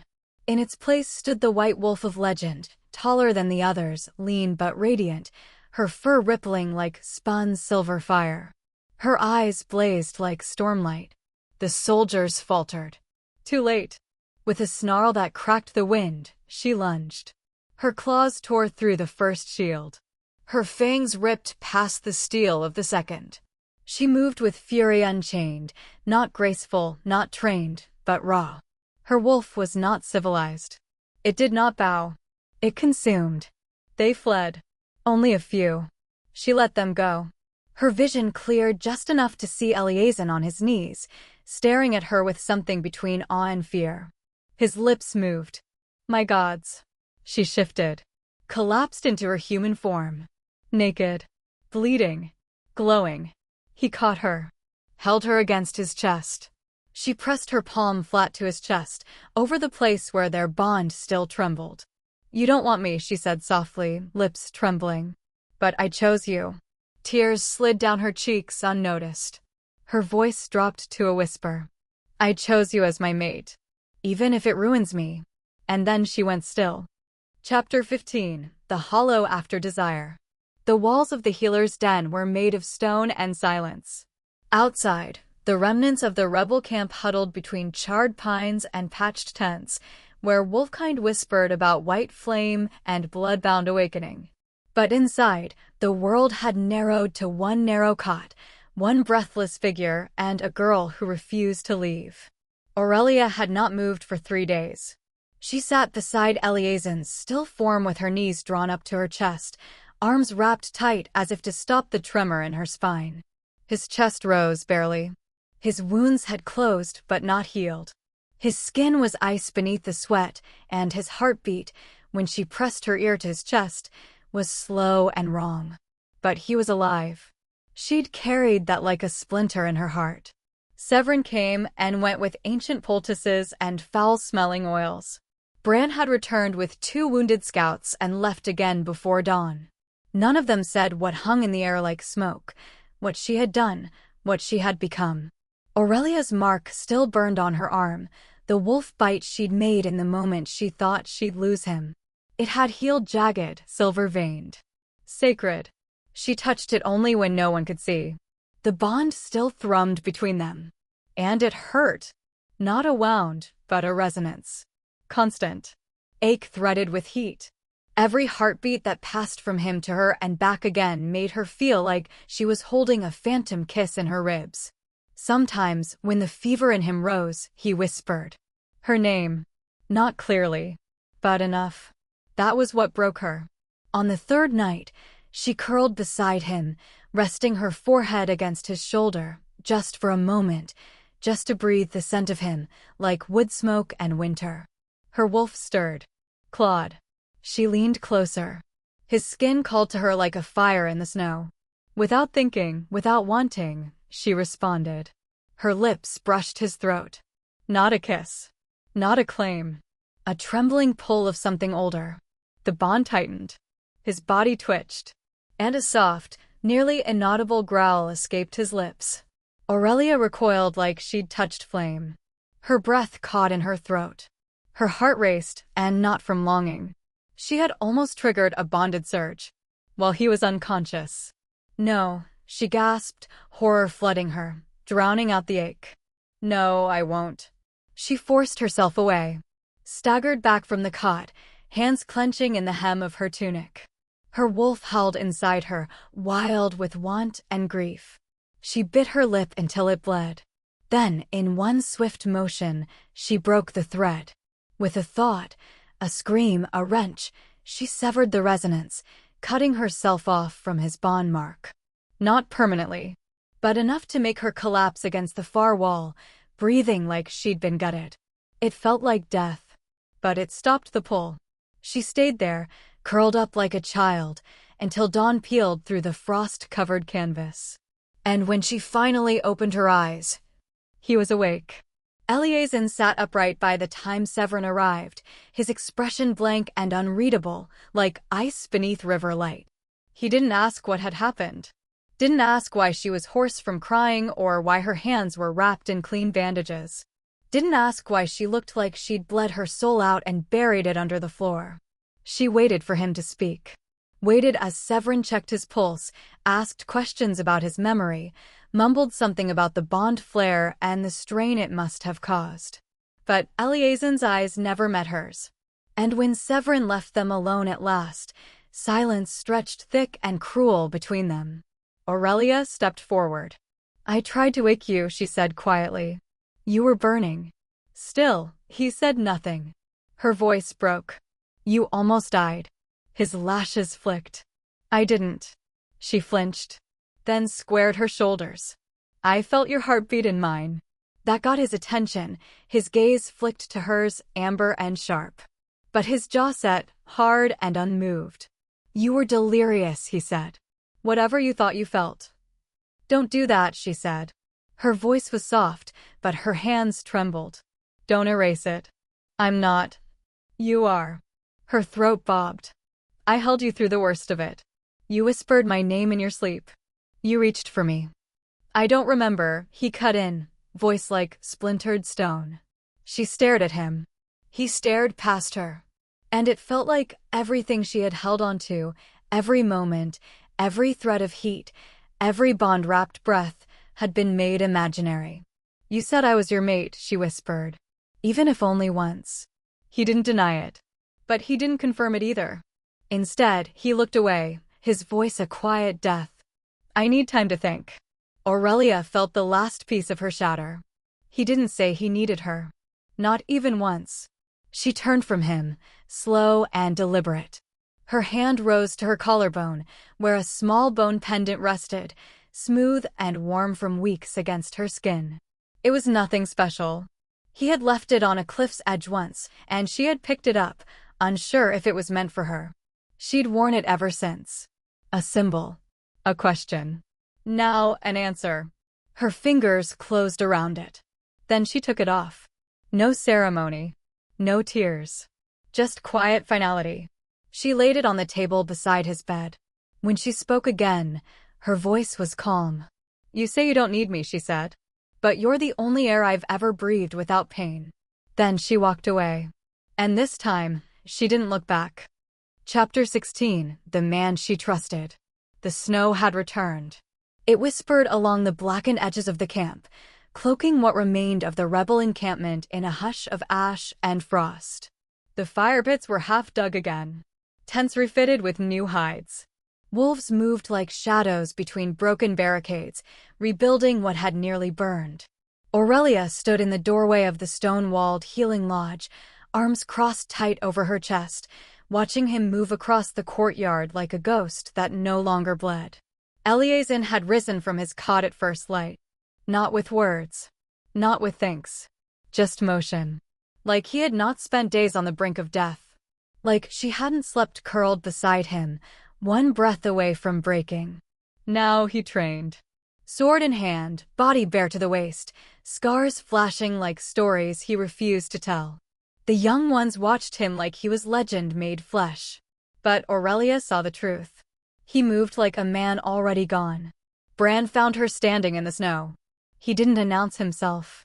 Just stood beside her, broad arms crossed and voice rough as ever. "He's decided." Aurelia's throat closed.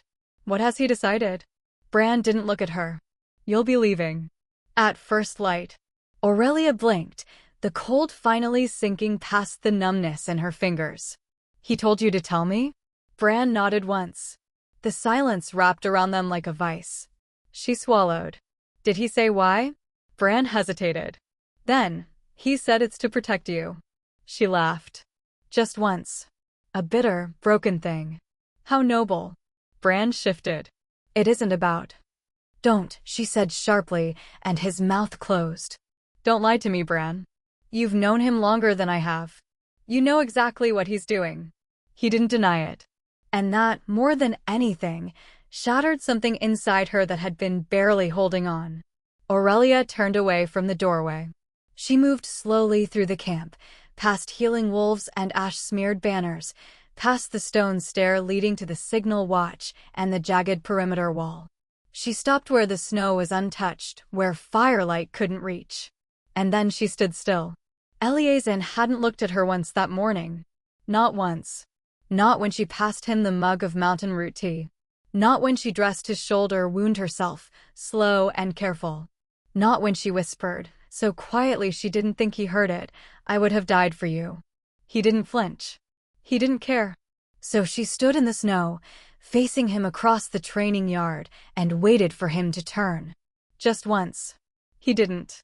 Aurelia reached for the small bone pendant at her throat. It had been worn once. She'd worn it like a secret, the single remnant of something that had never been spoken aloud, but lived in the beat between glances, the hush between almost touches. It was the resonance he left behind. She curled her fingers around it. Cold now. Like him. With one sharp tug, she broke the cord. The pendant dropped into her palm. She didn't cry. Didn't gasp. Just walked, barefoot, slow, across the packed snow, through the circle of wolves watching their alpha spar, and toward the training wreck. He saw her then. Eleazar's amber gaze locked on hers. Sharp. Controlled. She stopped a few feet from him. Snow clung to her lashes like frost-kissed resolve.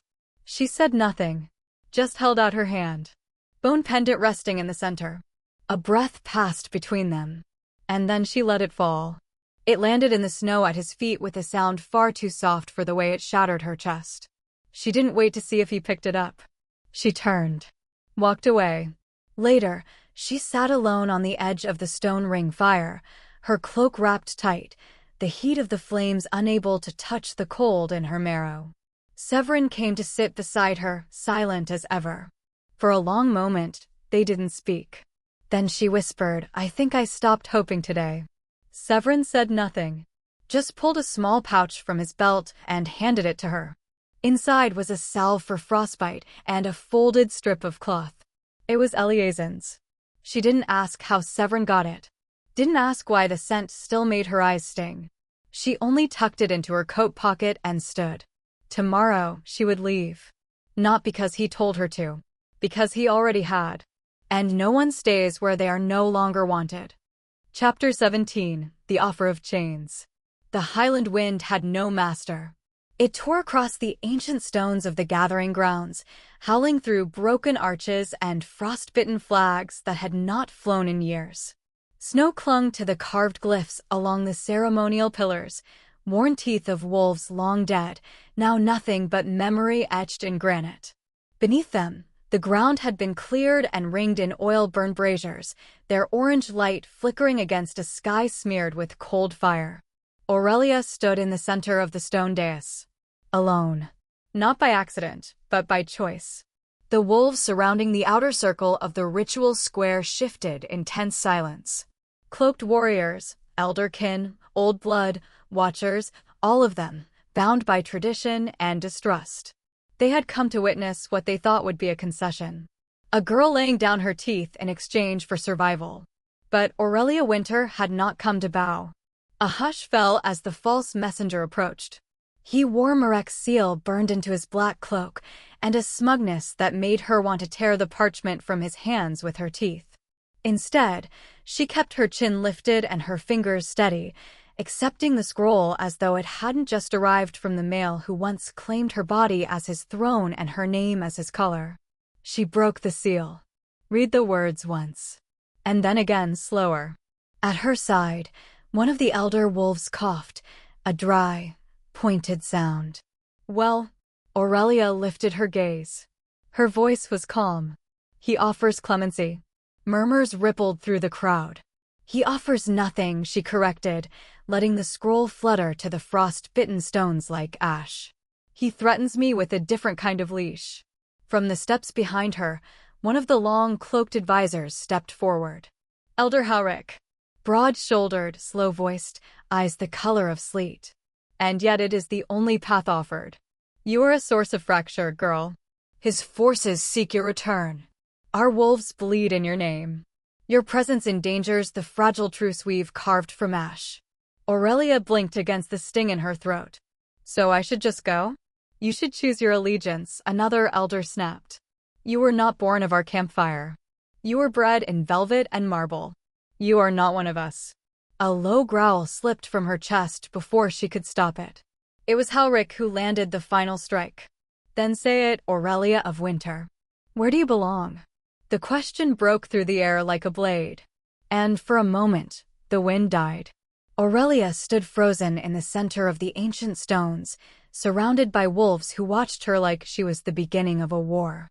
And then, she raised her chin. Her storm-gray eyes gleamed like polished steel, and when she spoke, her voice was quiet. But it echoed like prophecy. I don't belong to Marek Solon, she said. I don't belong to his gilded altars or his collars made of gold.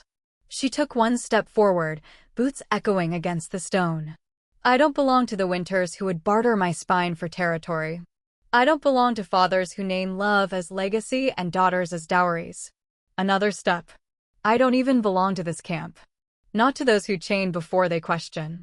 Who look at me and only see a bond too wild to tame. She stopped at the edge of the ringfire and lifted her face to the storm-choked sky. Her voice cracked, but didn't falter. I belong to the name that woke inside me when he first looked at me like I wasn't a prize to break. Silence. Not even the wind dared speak. Aurelia's throat worked around a breath, and tears glittered unshed in her lashes. I belong to the voice that said run when they tried to dress me in ivory chains. I belong to the wolf who made me choose my own howl, not echo someone else's. She looked down at the fire, then up again. So no, I don't belong to your war, or your peace, or your fear. She took one final step. And this time, her voice was sharp enough to cut open the dusk. I don't belong to anyone. The wind rose like applause. No one moved. No one spoke.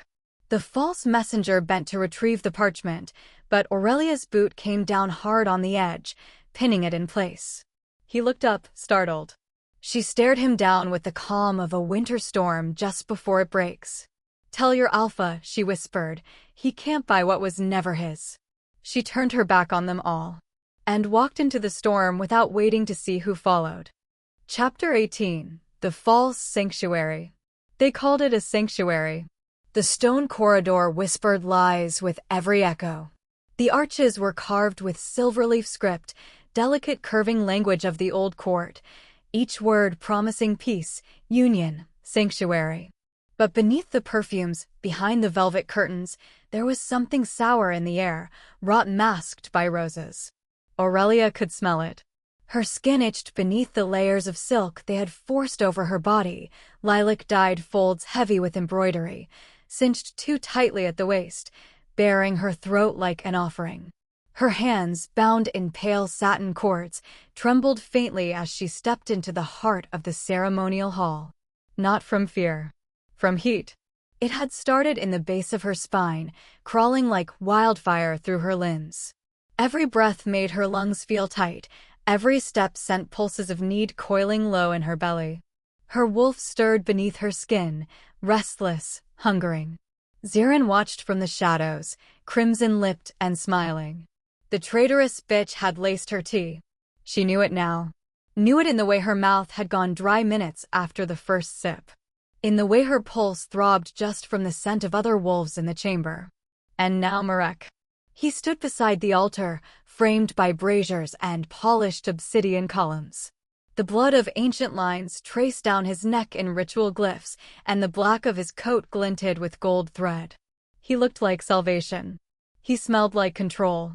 Bring her forward, he said, voice silk smooth and cold as steel. The guards obeyed. She didn't fight them. Not yet. Her wolf hissed in her blood, snarling, not ready.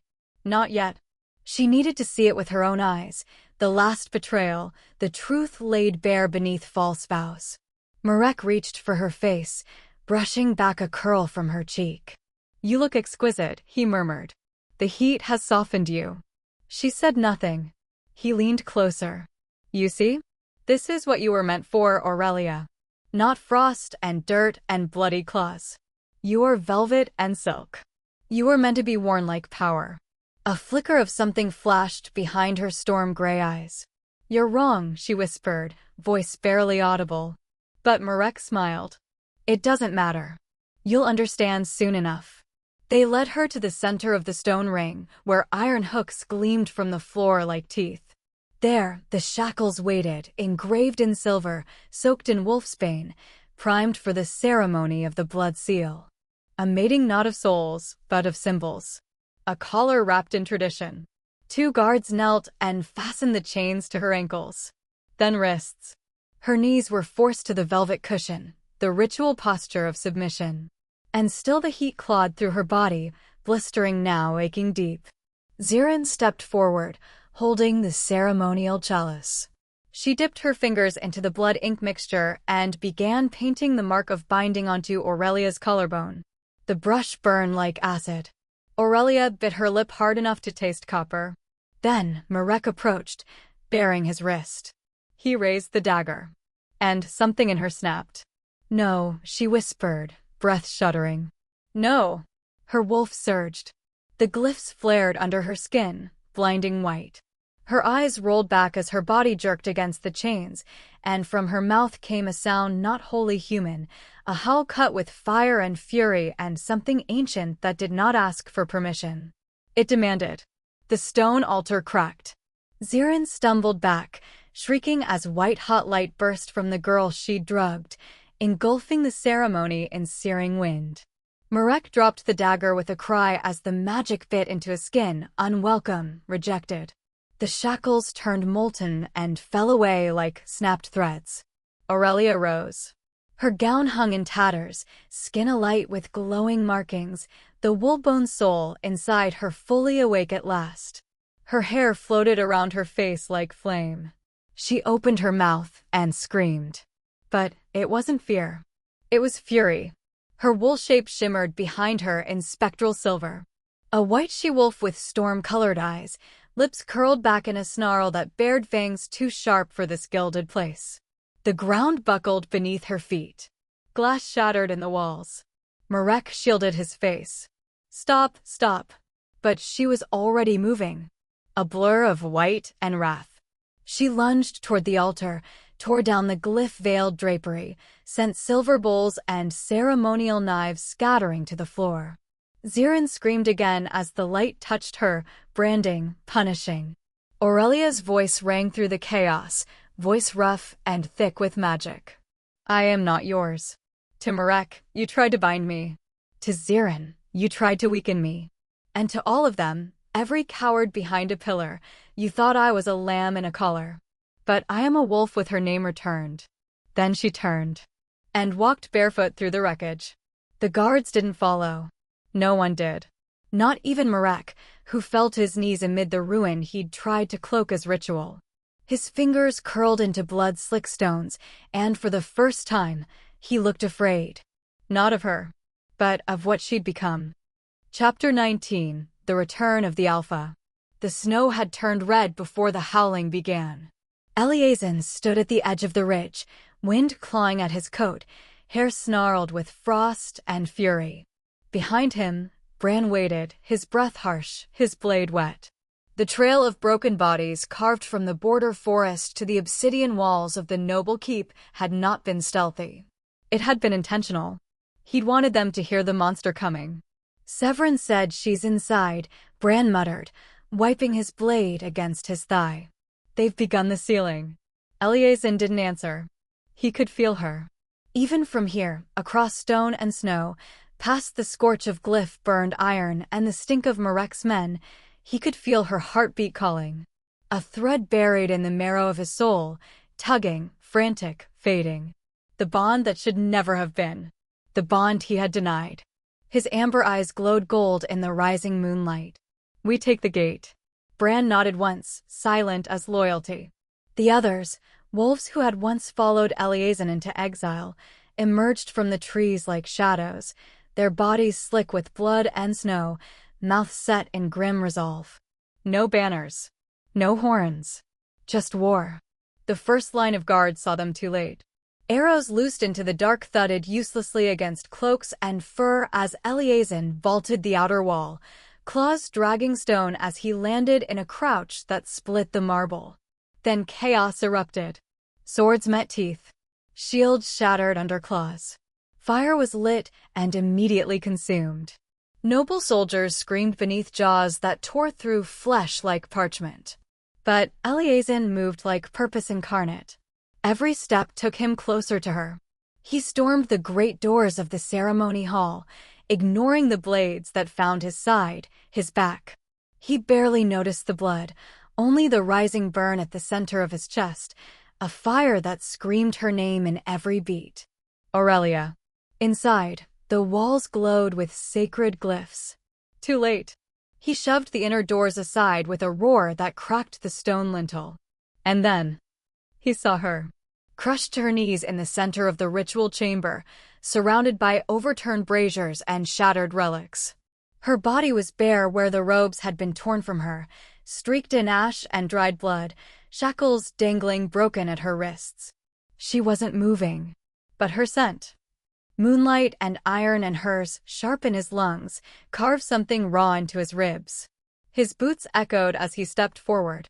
All around him, nobles shrank back. Zirin hissed and vanished into the smoke. Marek stumbled down the dais, crimson flowing from a shallow cut on his jaw, white bite marks bright against his neck. "You're too late," he rasped. She broke it. She broke everything. Eleazar didn't even glance at him. He knelt by her, hands trembling as they hovered over her back. Burn marks laced her shoulder blades, twisting sigils half buried under the last pulse of failing magic. Her skin was cold, her pulse flickering. And still, beneath it all, the scent of her found him. The bond had not broken. She had fought it. Fought them. Alone.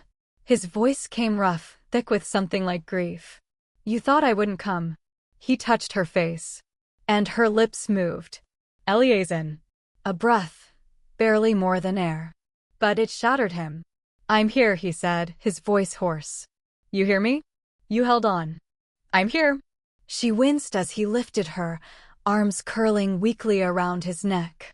And when her blood smeared across his chest, hot and searing, he did not flinch. She was still alive. Still his. Behind him, Bran entered, bloodied and growling. "We've secured the south wing. Marek's guards are broken." Eleazar stood, Aurelia in his arms. "She needs Severin," he said. "Now." Bran took one look at her shoulder, where the blood sign of forced binding had seared and paled. "She broke the seal?" "No," Eleazar's voice turned to thunder. "She survived it." A low, odd silence fell around them. Even the wolves at the door, savage and wild moments before, now bowed their heads. Aurelia stirred. Eyes half-lidded, voice slurred, she whispered, "You left." His throat closed. She wasn't wrong. "I came back," he said, barely breathing it. "Too late. But I came." Her head fell against his shoulder. And her scent changed, just slightly, softening, blooming with heat despite the blood, despite the brokenness. She still reached for him. And he would not let her fall again. Chapter 20. Her name, her power. The moment the blood touched the stone, the earth breathed. Not trembled. Not shook. Breathed. A pulse throbbed from the base of the ancient god pillars at the heart of the ritual courtyard, slow, deep, primal. Like the lungs of something ancient stirring beneath the bones of the world. Aurelia lay motionless in the center of it, her hair soaked in sweat and ash, eyes shuddered against the blistering pain of her body trying to break apart from the inside out. She had no strength to scream anymore. Only to burn. Marek Solon stood just beyond the altar ring, golden hair tousled, but eyes sharp with calculation. The spell he'd cast still clung to the air, binding sigils hovering like dying embers. And the seal he'd carved over her chest, the lock of blood and subjugation. It was still glowing, fighting her pulse. "You should have let it happen, Aurelia," he said softly, almost kindly. "It would have hurt less." He reached for her, fingers gleaming with the silver-tipped ring that had branded dozens of lesser-blooded mates before her. But Aurelia's eyes opened. Not gray now. Not storm cloud and sorrow. White. Glowing. Unforgiving. The wolf in her had risen. And it was done waiting. The sacred stones groaned as a ripple of silver mist gathered around her spine, twisting like smoke, like memory, like the shape of something buried in her for too long. Her chains, newly reforged by noble spellcraft, rattled, then cracked. The scent of iron sang in her mouth. The name rose in her throat, not given to her, not assigned, but born. She bared her teeth and whispered, voice splintering the silence like a howl. Selwyn. The wolf name. Her true name. Every creature in the courtyard felt it. The wolves outside fell to their knees. The nobles gasped, some stumbling back as the old power surged like lightning across the marble floor. Even Marek froze, the ring in his hand suddenly useless, the glow of his glyphs turning dark as ash. Aurelia stood. Not gracefully, but with bone-cracking, soul-splitting force. Her body shuddered and snapped into place under the weight of the truth now living in her blood. Her back arched as her wolf fused fully into her skin, a burning line of molten silver crawling down her arms, fractaling across her throat, wrapping around her shoulder blades in patterns unseen since the time of the first pack. "Stop her!" Zirin screamed from the perimeter. "The seal! Rebind her now!" Marek stepped forward, face pale but determined, lifting the ring with a flicker of desperation. "Aurelia, please, this isn't you. That power will consume you." Her lips curled. "No," she said, voice quiet but thunder-laced. "You tried to." And then she moved. No blur. No flash. Just sound, the snap of a chain, the crack of air splitting. She lunged, teeth bared, not for his throat, but for her own shoulder. She bit down. Hard. Tearing into the flesh above her heart where Marek's lock had been burned into her skin. Blood spilled in rivulets, hot and holy. The noble mark that had glowed with silver magic twisted, fractured, and with a final snarl, disintegrated. The ritual seal burst into shattering light. And from the wound, a second glow emerged. Not Marek's power. Hers. The mark of the sacred wolf reborn.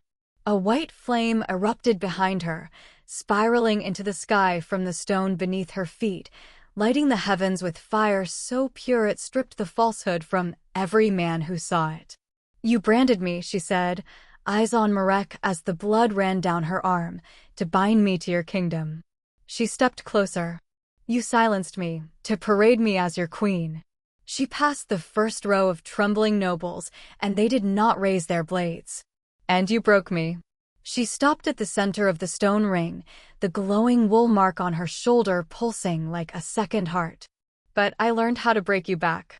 Marek lunged forward with a roar, claw drawn from his coat, but a streak of obsidian blurred past him. Eliasin.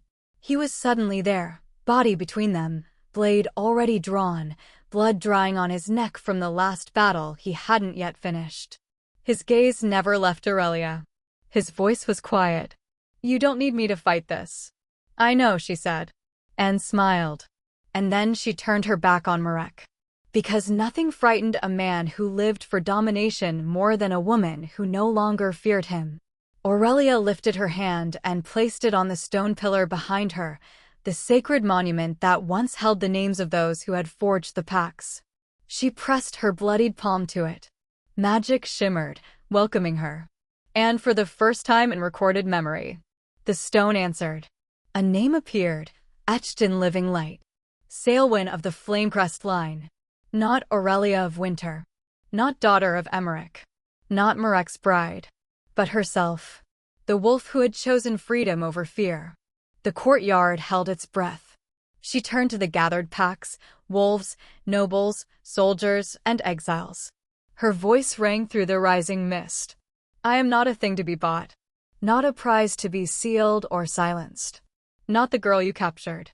Not the princess you shamed. She raised her bleeding arm toward the sky, moonlight catching on the torn seal. I am not a captive. Then lower, her voice dropped, trembling with wildness and fury. I am the beast that chose to claw out of the cage. And she howled. One long, piercing, soul-rending sound that split the mist and echoed across every valley of Northreach. And every wolf who heard it knew her name. Chapter 21. The Blood Between Us. The wolves had stopped howling, but the silence that followed howled louder. Wind brushed through the broken timbers of the ruined court at Eastreach, sighing like a breath caught in the throat. Smoke still curled from shattered spires, curling skyward like the ghosts of fallen vows. The crimson-soaked banners of Marek's house lay trampled in the mud, their gold stitching dulled by ash. In the heart of the camp built upon the ruin, she slept. Or more accurately, burned. Aurelia lay wrapped in linen stained red at the shoulders and throat, breath shallow, skin still shimmering with the afterglow of power that had seared itself into her bones. Her fingers twitched in sleep, claws half-formed beneath cracked nails. The white glow beneath her skin had dulled, but it had not gone out. Eliasin hadn't moved from her side. Not for 3 nights. Not when the council sent scouts to track retreating nobles. Not when the soldiers whispered that the Alpha had returned but refused command. He only watched her. Sat beside her. Sometimes paced the stone floor in circles, jaw locked, eyes hollow with something too heavy to name. And when she stirred, just once, the second night, when her lips parted to murmur something broken, he had leaned close, brushing sweat from her brow with fingers he didn't trust not to tremble. Now, on the 4th morning, her eyes opened. Storm gray. No longer glowing. Just tired. Just her.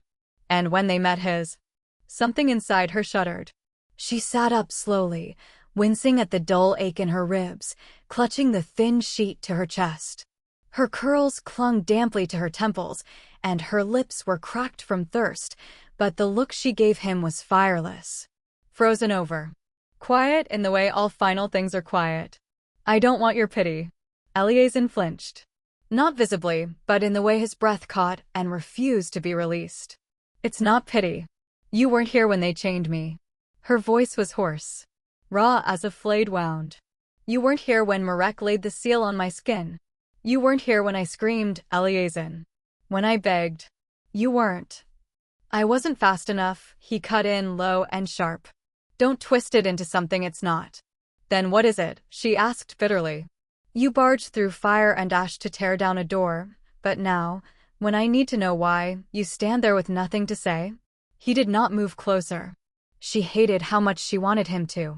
Why did you come back? Her voice cracked, but she held his gaze. Why no? He looked away. And for a moment, she thought he wouldn't answer. But then he did. Quietly. Carefully. Like every word cost him blood. I thought if I stayed away, I could kill the bond. Kill the part of me that wants you. That needs you. His eyes returned to hers, amber-ringed in grief. But then I saw you on that floor, torn and bleeding. Your wolf nearly gone. And I realized.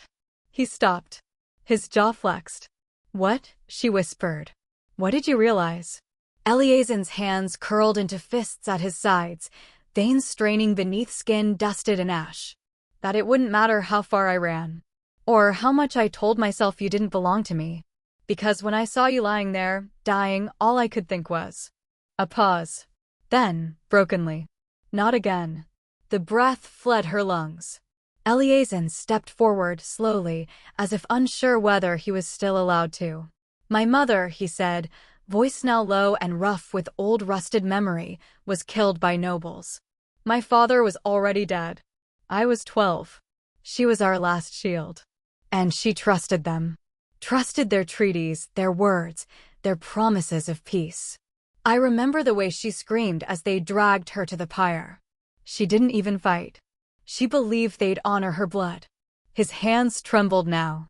Not with rage. With memory. She died for them. For her faith in their world. I watched it all. I stood there. Powerless. Just like I did when I let you go. The room fell into stillness. Eliezen didn't blink. I didn't push you away because I didn't want you, he said, voice barely a rasp. I pushed you away because I did. Because I've only ever learned that loving someone means watching them die. And I can't. He looked down, as if ashamed of the rawness cracking through his armor. I couldn't do it again. Aurelia's hands curled around the linens in her lap, nails biting into fabric. She wanted to scream. Wanted to tell him that she wasn't his mother. That she had survived. That what she needed wasn't protection, it was belief. But the words tangled behind her ribs, blocked by the weight of the ache blooming in her chest. So instead, she stood. Slowly. Painfully. And when Eliezen reached to steady her, she turned her face. I'm not asking for your grief, she said, steady now. Not your wounds. Not your memories. I asked for your faith. Once. He stiffened. Aurelia reached to her neck, fingers brushing the thin cord tucked beneath the bandage. The bone pendant. The one he'd once left behind by accident, warm from his skin, laced with the scent of him. She untied it, held it between them, then let it fall from her fingers. It hit the stone floor with a hollow clink. Soft. Final. I don't need you to carry me, she whispered. But I won't keep standing still, waiting for you to decide if I'm worth the risk. Eliezen didn't speak. Didn't move. And that hurt more than any blade. She walked past him, ignoring the tremble in her legs, the way the air still smelled of him. Her body wanted to lean into his shadow. But her soul had learned better. At the door, she stopped. You said you didn't want to watch me die, she said softly, back still to him. I won't, he said, voice choked. She didn't look back. Then don't follow me when I start to live. And then she was gone. Only silence remained. Except for the tiny, broken sound the bone pendant made as it rolled into the ashes at Eliezen's feet. Chapter 22, The Trial of the Wolf Queen. The wolves did not howl here. Not in the Trial Valley, where even echoes held their breath, and the stars above gleamed with a silver that did not warm but watched. The air was too still. Even the trees along the ridges stood motionless, their bark as white as old bones. No bird stirred in their branches. No wind whispered through their roots. This place, carved at the edge of the world, belonged not to mortals, but to gods that had once worn fur and fangs.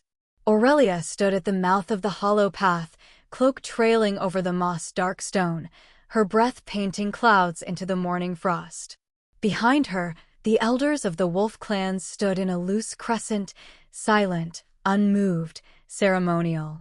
Before her, the descent into the lakebed yawned open like a sleeping beast's throat, the scent of iron and mist rising from its depths.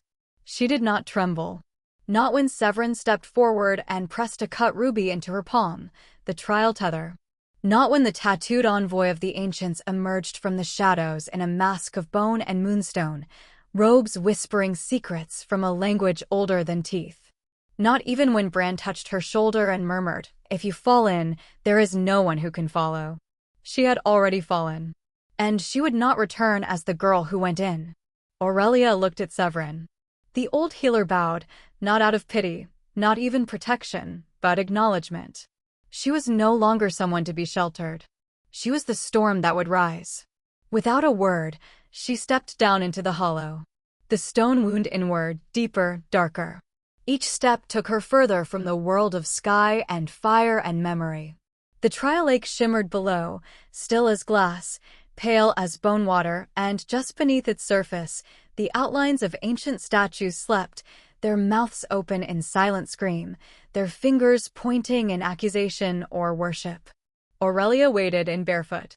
The cold struck instantly, daggers into her calves, her thighs, her spine, but she didn't stop. When the water reached her waist, the trial tether in her palm pulsed once. Then pulled. And she let it. She sank without panic. No struggle. No breath. Only surrender. The world blinked to black. And then lit again. But not with light. With fire. She stood in a throne room she had never seen, and yet knew in her marrow. Gleaming obsidian walls. a floor streaked with silver veins that pulsed like blood. Wolves carved from gold flanked her. Above, a moon hung not in the sky, but in the ceiling, glowing cold and cruel, the eye of something watching.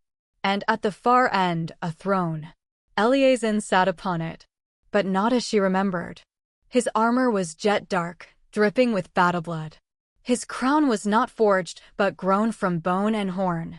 His eyes, once molten amber, were now fathomless pits of flame, ancient, eternal. He didn't look at her. He looked through her. Aurelia's breath caught. Eleazin. He rose slowly. You should not have come. This is a dream, she whispered. A vision. It's not real. His voice struck like frost. Then why does it feel like truth? He descended the stairs from the throne, each step echoing like a heartbeat in her chest. She backed away, but the stones stretched on forever. No walls. No escape. Just him and the emptiness between. You wanted power, he said, tone like flint scraping steel. You tore away the chains. You took the wolf's name. And in doing so, he stopped before her. She couldn't breathe. You killed me. No, the denial tore from her throat. No, I would never. Look. He opened his hands. And in them, his heart. Cracked. Still. Ash. Aurelia crumpled to her knees. I did this to protect you. He knelt with her. Cupped her cheek. His skin was warm. His voice was a whisper now, raw and trembling. But you weren't meant to love like this, Aurelia. Not like me. You were meant to rise. Meant to rule. Tears streamed down her face. If rising means losing you, she choked, then I'd rather drown at the bottom of this lake. The air around them began to shimmer. Her wolf surged beneath her skin. I won't claim a throne if it costs your breath, she sobbed. If you die the moment I become who I was born to be, then I renounce it all. I renounce the fire. I renounce the name. I will walk the world forgotten. Just let me have you alive. The vision trembled. The throne cracked. And Eleazin leaned in, pressing his forehead to hers. Then rise not as queen, he murmured, but as both. Aurelia gasped. The world shattered. When she rose from the trial waters, the lake boiled around her. Not with heat, but light. Her wolf form shimmered over her skin, white fire haloing her shoulders, her veins aglow with silver embers. On her collarbone, a mark pulsed, the sigil of the first wolf, etched in burnished flame. The elders fell to their knees. Severin wept openly. The envoy of the ancients bowed until their mask touched the earth. And Aurelia, barefoot, drenched in starlight, wolf blood singing, stepped onto the stone altar at the center of the hollow, raised her head to the sunless sky, and spoke in a voice that shook trees from root to crown. I am not the girl you bartered. She turned slowly, meeting every pair of eyes. I am not the pawn you offered entreaties. Not the bride. Not the chained. Her voice broke, but did not waver. I am not the one stolen. I ran. I broke the gate.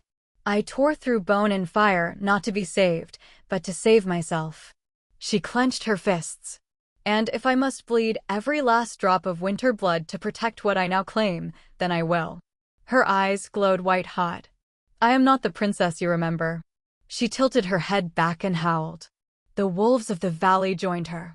And from the mark on her skin, light erupted into the sky, silver, sharp and untamed. The name echoed, not in voice, but in soul. Silver Flame. And in the wind that followed, soft and full of mourning, came one thought from far, far away. He saw her rise. And wept. Chapter 23, The Price of the Bond. The wind over Sunken Moon Ridge carried ash and omen. It tore across the highland like a scream buried too long, rattling the prayer bones nailed into the old pine trunks.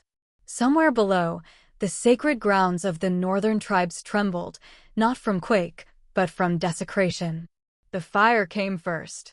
It moved in waves, serpent-tongued and unnatural, licking up the carved stones where ancestors once knelt, consuming even the ancient markings left by wolf paws of old.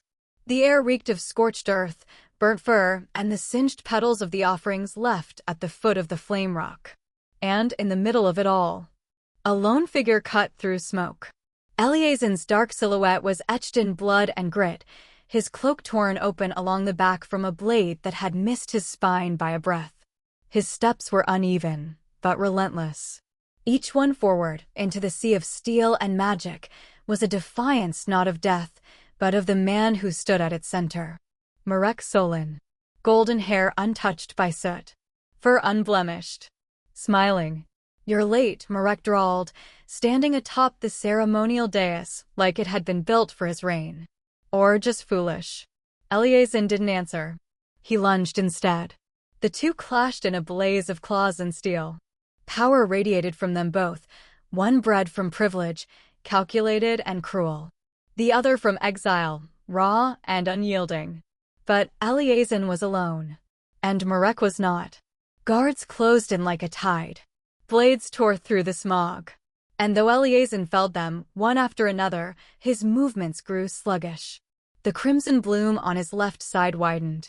His shoulder sagged. He dropped to one knee. Somewhere, deep in the woods, Aurelia screamed. It wasn't a sound she made with her lips. It was a rupture. Her body folded where she stood at the forest's edge, her hands buried into the moss-soaked ground. Her mouth opened, but no air came. No words. Only that silent, unbearable fracture where the bond tore open inside her chest like raw bark peeled from a living tree. She tasted blood. His. It coated her tongue like ash and iron and salt. Her vision stung with it. Eleazen was dying. And her soul, her wolf, knew. No. The cry split through the fog like thunder. Birds scattered. The trees leaned back. Bran grabbed her shoulder too late. She was already gone. She ran barefoot over roots and thorns, heedless of branches that lashed her skin open. Her bones pulsed with light, her breath fogging in heat while the rest of the world chilled with despair. The mate pull guided her now.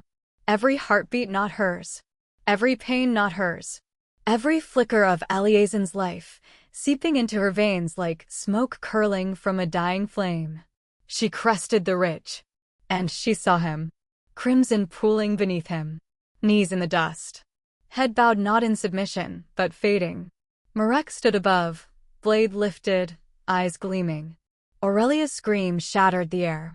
She didn't remember shifting. Only that the ground fell away as her wolf launched, white-hot and incandescent with fury. Her vision tunneled in red and white, Marek's smug smile finally faltering, the blade missing Eleazen's heart by inches as she crashed between them with enough force to send him sprawling. She shielded Eleazen's body with her own, snarling with lips curled and claws out.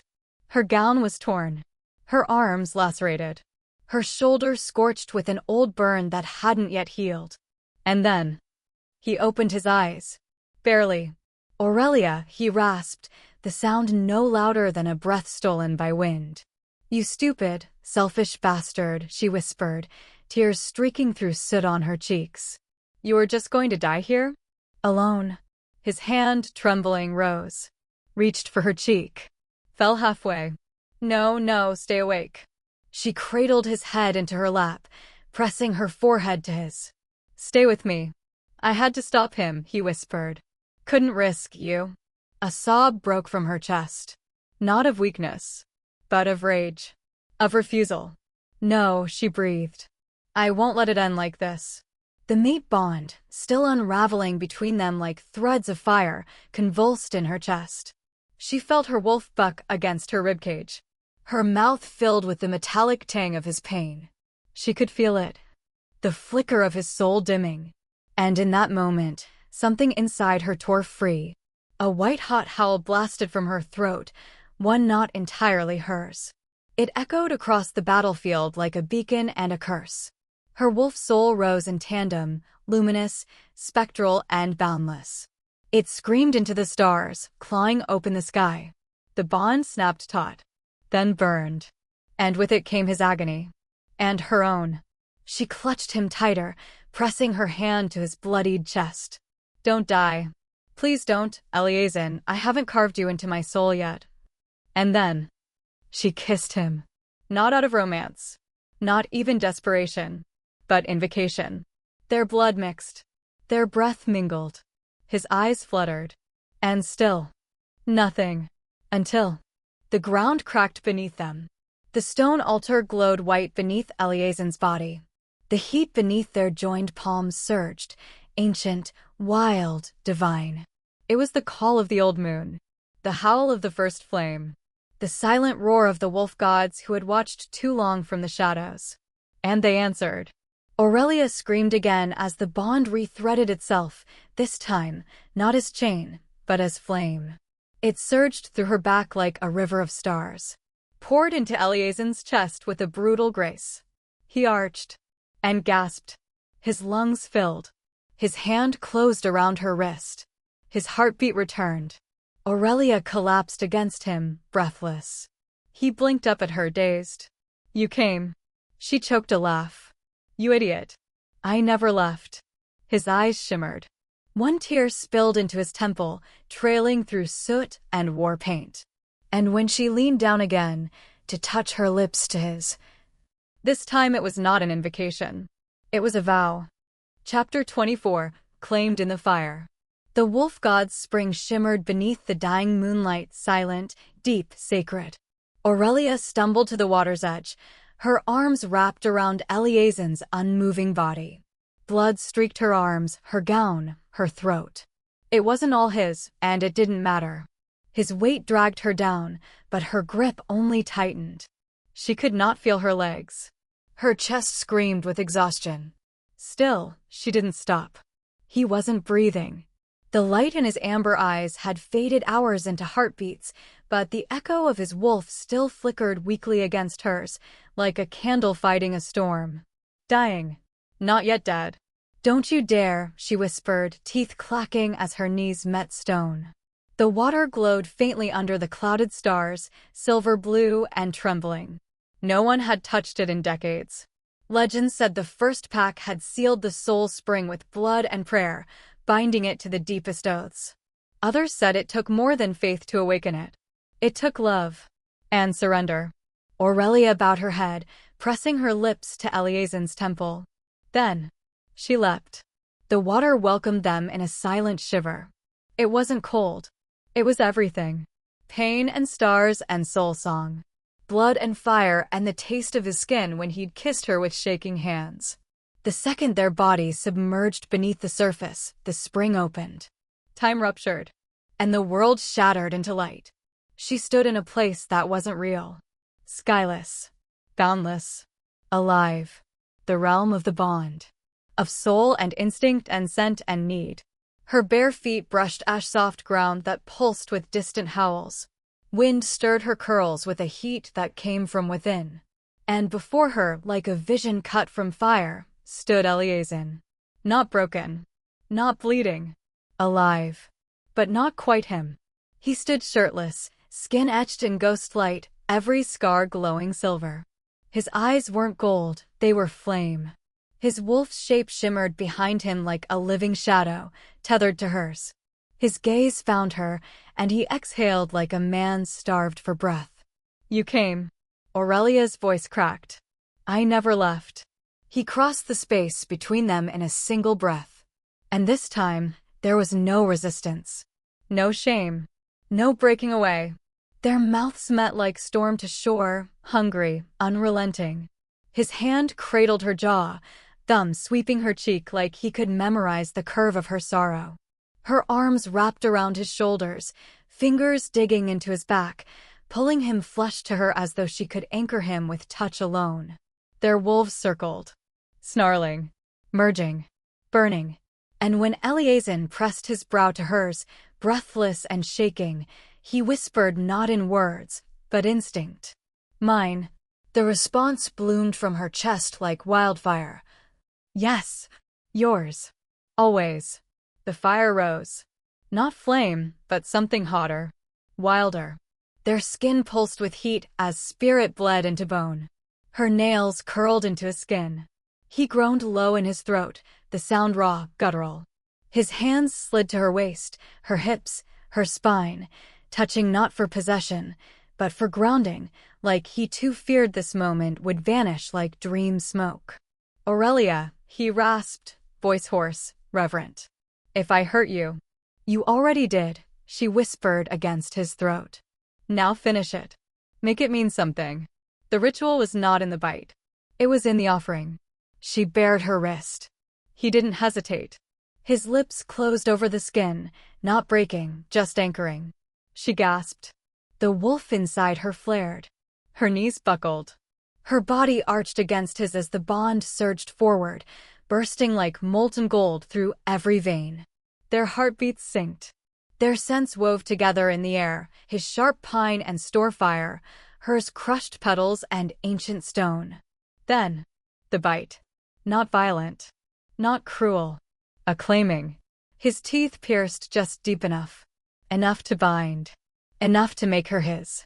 Aurelia cried out as pleasure and pain folded into one long, drawn sound, echoing into the unseen sky. Her blood met his tongue. Their wolves roared. Light exploded across the realm as if the stars themselves had shattered to witness it. And then, silence. She woke to warmth. Not fire. Not fever. Him. Eleazin lay beside her on the mossed edge of the spring, eyes open, lips curved in the barest of smiles. The night sky had cleared overhead, and a pale moon bathed them in soft silver. His hand rested atop hers. On her palm, burned into skin, glowed the faint white outline of a snarling wolf's head. His wolf. The mark of a completed bond. She stared at it. Her breath hitched. Eleazin's fingers curled with hers. And slowly, reverently, he raised her hand to his lips, kissing her palm as if it were a crown. "You're not my prisoner anymore," he said, voice low and rough. "You're not the prophecy, or the rebellion, or even the flame they all feared." He looked at her like she was both the weapon and the salvation. "From this moment forward, you are my faith." Aurelia swallowed, her throat too tight for words. So she leaned in, forehead resting to his. Let her silence say what her soul screamed. They had not fallen into each other. They had chosen. And in the ashes of war, beneath a sky reborn, they did not rise as alpha and mate, but as flame and vow. Bonded. Eternal.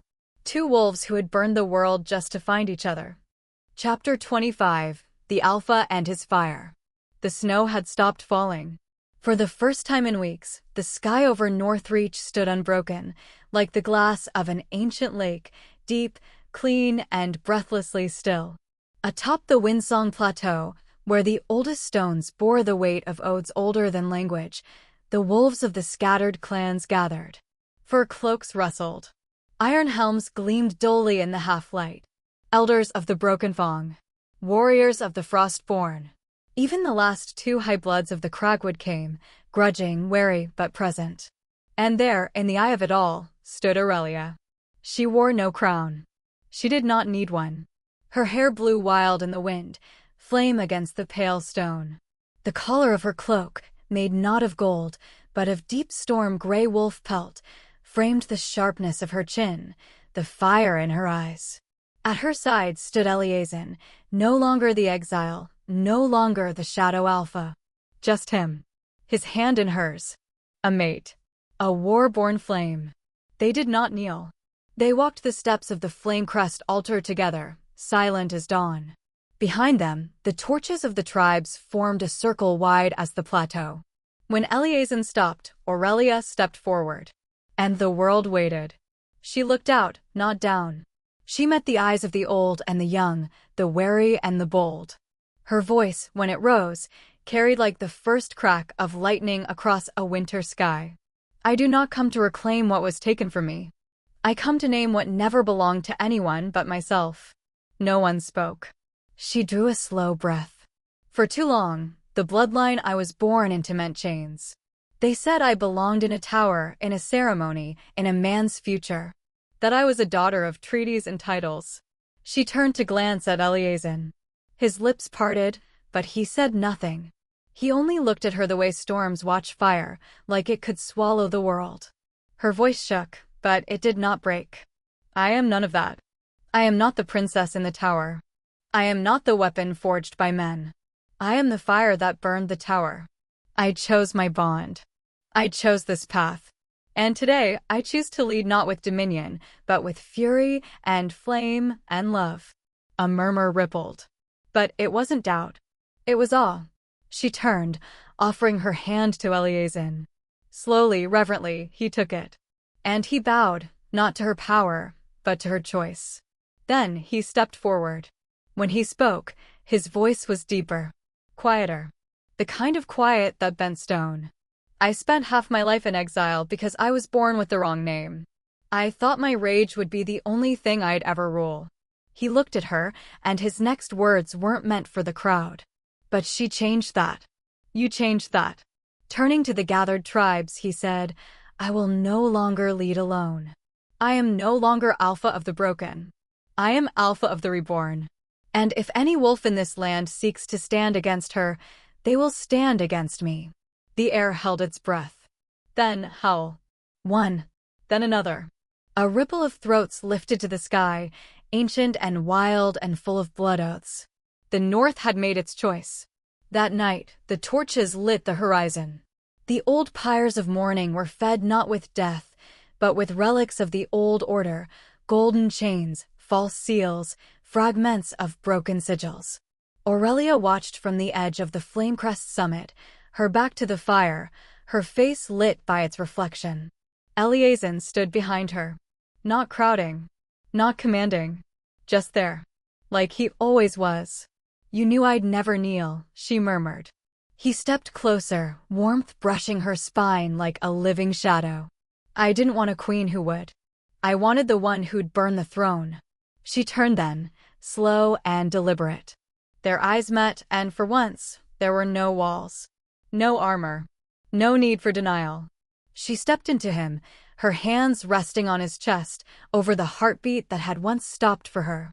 Eleazar bowed his head to hers, his voice low. Do you regret it?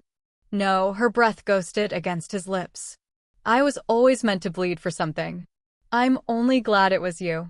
He lifted her hand, kissed her knuckles, then her wrist, where his mark now lay in a faint, glowing line. And slowly, he whispered, You're no longer mine to guard. You're the fire we all follow now. Her lips parted, but she said nothing. Instead, she reached up, brushing his cheek with her thumb. Even fire needs a wind to rise, she murmured. And you're the wind that found me.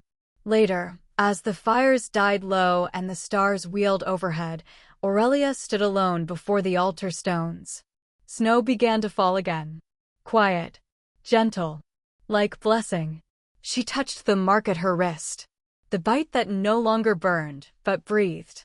Her last words were spoken to no one but the wind. A vow not of submission, but of clarity. I used to think fate marked me, she said softly.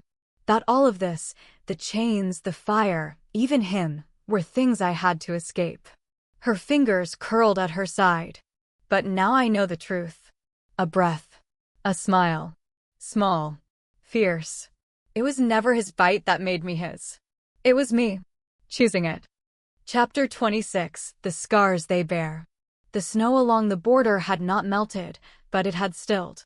It lay in layers of silence over the back courtyard of the Flamecrest Hall, muffling voices, muting breath, making the world feel as if it were paused, mid-throb, mid-wound, mid-recovery. Aurelia walked it alone. Her boots left narrow impressions across the white stone toward the healer's tent pitched behind the ceremonial archway. The wool guards bowed as she passed, no longer with reluctance, but with something that teetered on reverence. She didn't notice. Her gaze was fixed ahead. On him. Inside the healer's chamber, the light was dim, just a crackling oil lamp beside the bed, and Severin bent over a bowl of steaming poultice. Eleazar lay still on the furs, his chest bare, breath shallow, skin sheened in sweat and ritual ash. The wound wasn't physical. It had torn somewhere deeper, where soul met sinew. The price of their bond had never been written in scripture. It bled quietly. Aurelia sank to her knees beside the bed, unloved fingers brushing his temple. He didn't flinch. He hadn't stirred in hours. But she still whispered, They think we broke each other, she said, thumb stroking a line over his cheekbone. They don't know we were only trying to hold the other together. Severin rose with a quiet exhale. The backlash of a blood-forged mate mark is not easily mended, girl. She's not a girl, came Bran's voice from the doorway, gravel-edged and unflinching. She's the reason he's still breathing. Aurelia didn't look up. Then let me be the reason he wakes. The healer left, Bran with him. And Aurelia stayed. She sat with him through nightfall, watching the rise and fall of his ribs like it was the rhythm of her own lungs. Once, she brushed her lips against the scar beneath his collarbone, silent prayer, silent defiance. By the time dawn shimmered pale through the frost-covered seams of the hide wall, she'd barely blinked. But something else had moved. A sound soft wrong. Footsteps, but not Bran's. Not Severin's. Too light. Too careful. Aurelia didn't hesitate. She moved in a single breath, spinning just as the hide flap parted. Zirin. The ink-black braid. The blade in her hand. The cold lips curled into a victorious smirk. Still playing nursemaid, fire princess, she hissed. Aurelia didn't answer.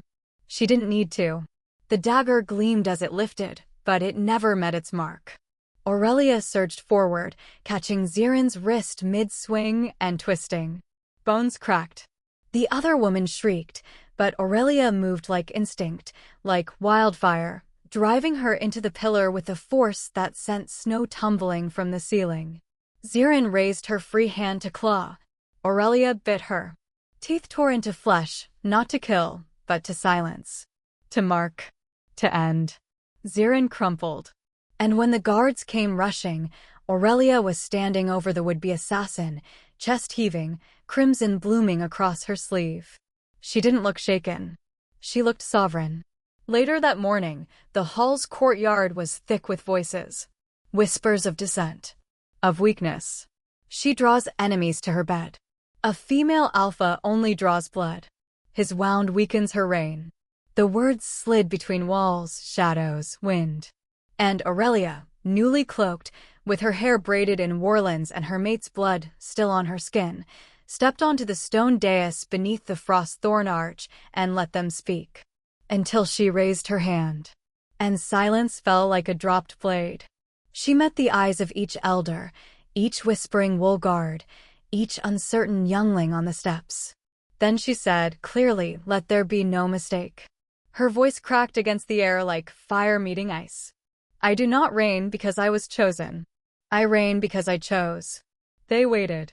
Her next words came softer, but no less fierce. I do not need to be anyone's queen. I am not your goddess, your cage bird, your redemption.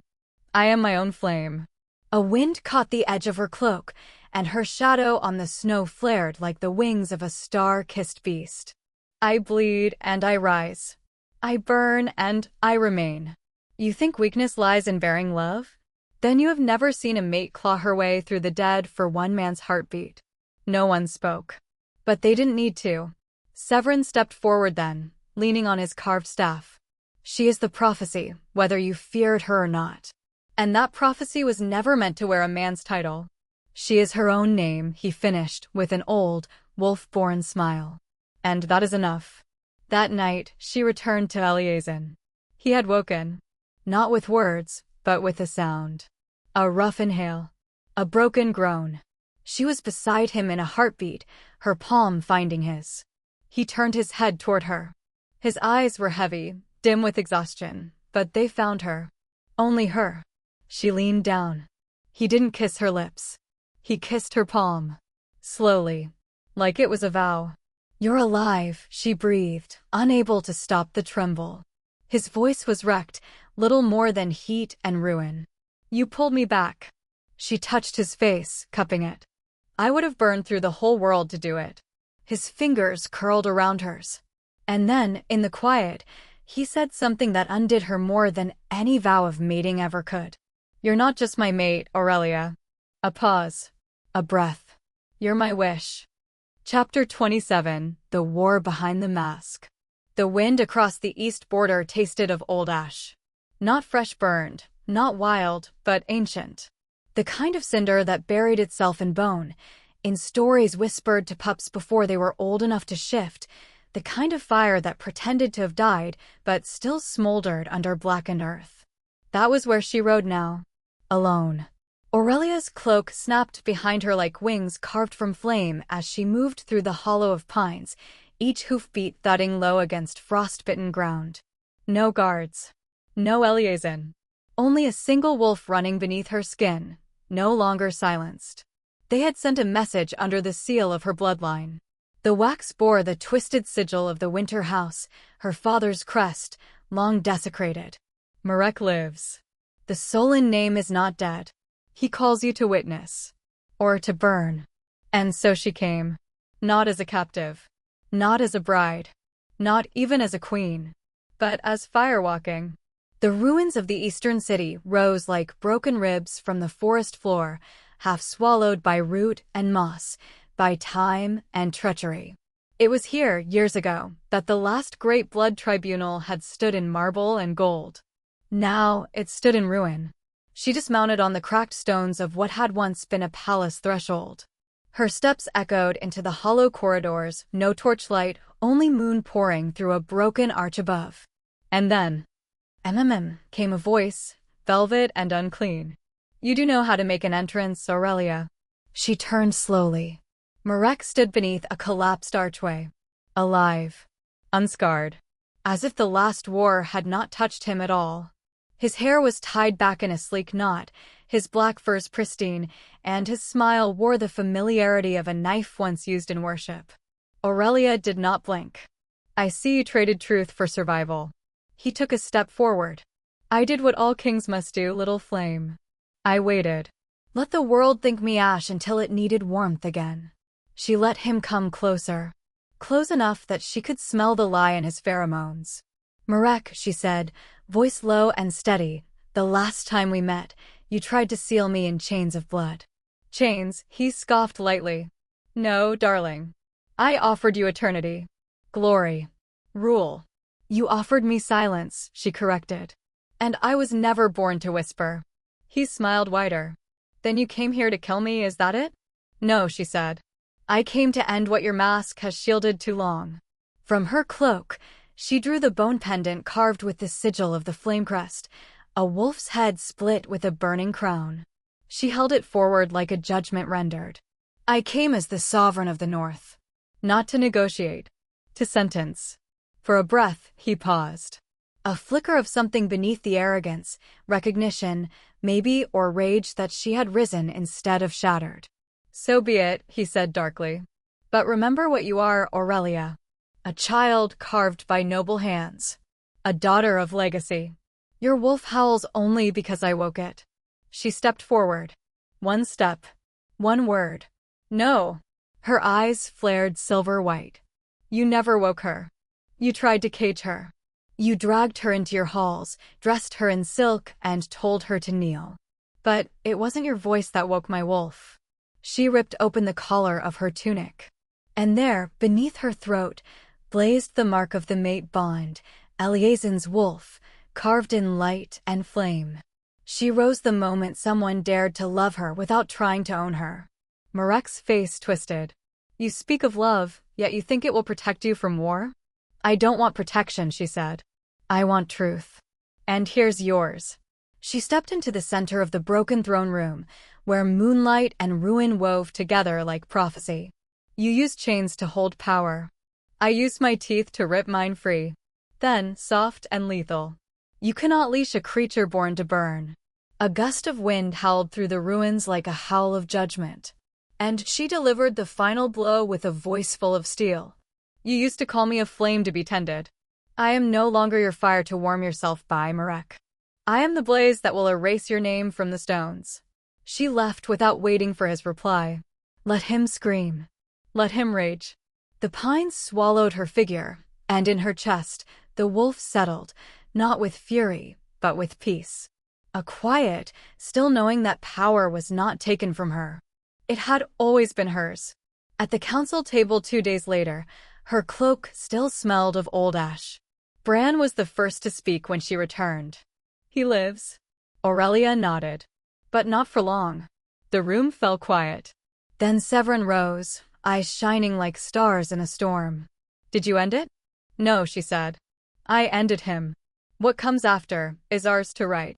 She did not look at Eleazar, seated at the far end of the table. She didn't need to. His voice came to her like a tether. "And what name shall history give the queen who burned her cage?" She turned her head slowly, met his gaze across the distance, the ache, the years, and answered, "No name you gave me." A pause. "Only then. But the one I chose." Chapter 28, The Last Flame. The snow did not fall that morning. It simply hung in the air, fine as frost-laced silk, waiting. All of Northreach seemed to wait with it. From the highest watchtowers of the obsidian cliffs to the ancient stones of the Flamecrest stairs, wolves gathered in silence. Not as packs divided by rank and birthright, but as a single breath held between war and what would come after. Aurelia stood at the base of the flame-crowned steps carved into black volcanic glass by the teeth of the first alphas. Her cloak was lined with white wolf pelt, her shoulders bare beneath the cold as if daring it to touch her. She did not flinch. The wind curled around her, carried her scent across the crowd. She was not merely their sovereign now. She was their flame. At the top of the stairs, a lone figure stepped forward. The crowd parted around him with instinctive reverence. Eleazar, no longer clad in the black furs of an outcast, nor the blood-crusted armor of a warlord. Today, he wore the deep crimson of fire-bound oathkeepers, stitched with symbols of protection, not conquest. And he bowed to her. Not deeply. Not theatrically. Just enough. Just enough for the old bloodlines to gasp. Just enough for the young to feel the tremor of something rewriting itself in their bones.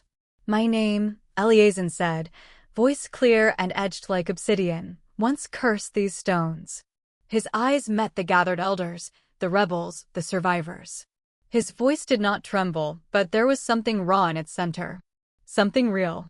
"I was raised to rule by force. I believed power came only through the bite and the bloodline. But then I met a woman who burned brighter than any title I ever wore." He looked down the steps, found Aurelia's eyes in the cold. She never asked to lead. And yet, every time the world tried to break her, she rose. Not because it was her duty, but because it was her truth. A soft murmur rustled through the gathered wolves like a shifting tide. "I do not come here today to claim the Flamecrest throne," Eleazar continued. "I come to relinquish it. The title of Alpha is no longer mine to wield." Gasps, some audible, some caught between clenched teeth. "I stand now as the guardian of flame," he declared, sworn not to dominate, but to defend the one whose fire lit the way back from my own darkness. He turned and took the last step down. To her. The moment hung, too quiet, too wide. And then Aurelia stepped forward, wind curling through her crimson curls, and lifted her chin toward the council. Her voice broke the frost like a blade through ice. "The bloodlines are done." Silence. She took another step. "The old rules forged in hunger and fear no longer serve the wolves we are becoming." Another. "From this day forward, no wolf shall be crowned by heritage alone. No child shall bear chains of lineage. From this day forward, the only true sovereign shall be the wolf soul that answers when we howl." She spread her arms as the winds rose behind her like a crown of flame. "I do not rule because I was born noble. I rule because I chose to fight. I bled for my name, and I burn the past with it." Severin was the first to step forward, his silver braids swaying like comet trails. "I bear witness," he said, his voice old as snowdrifts and sharp as prophecy, "to the fire that does not consume but illuminates. Let the new oath be sealed."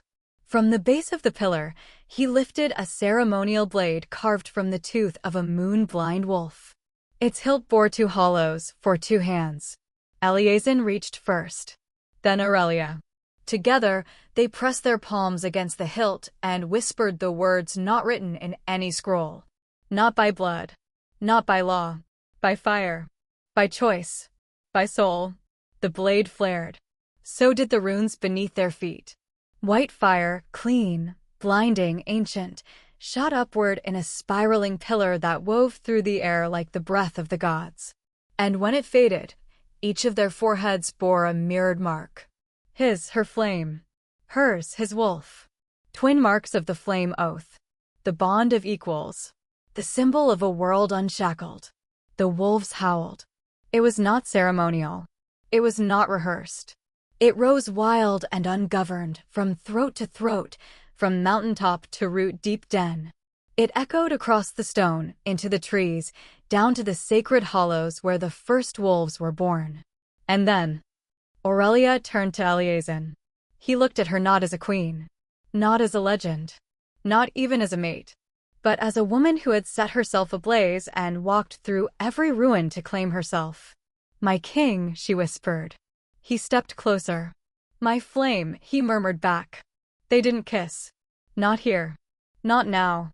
Instead, their hands found each other, fingers laced, calloused and scarred and trembling slightly from all they had survived.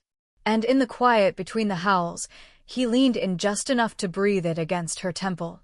"My king is not your power. It's not your wolf. It's not even your name." His voice cracked softly, a truth carried on smoke.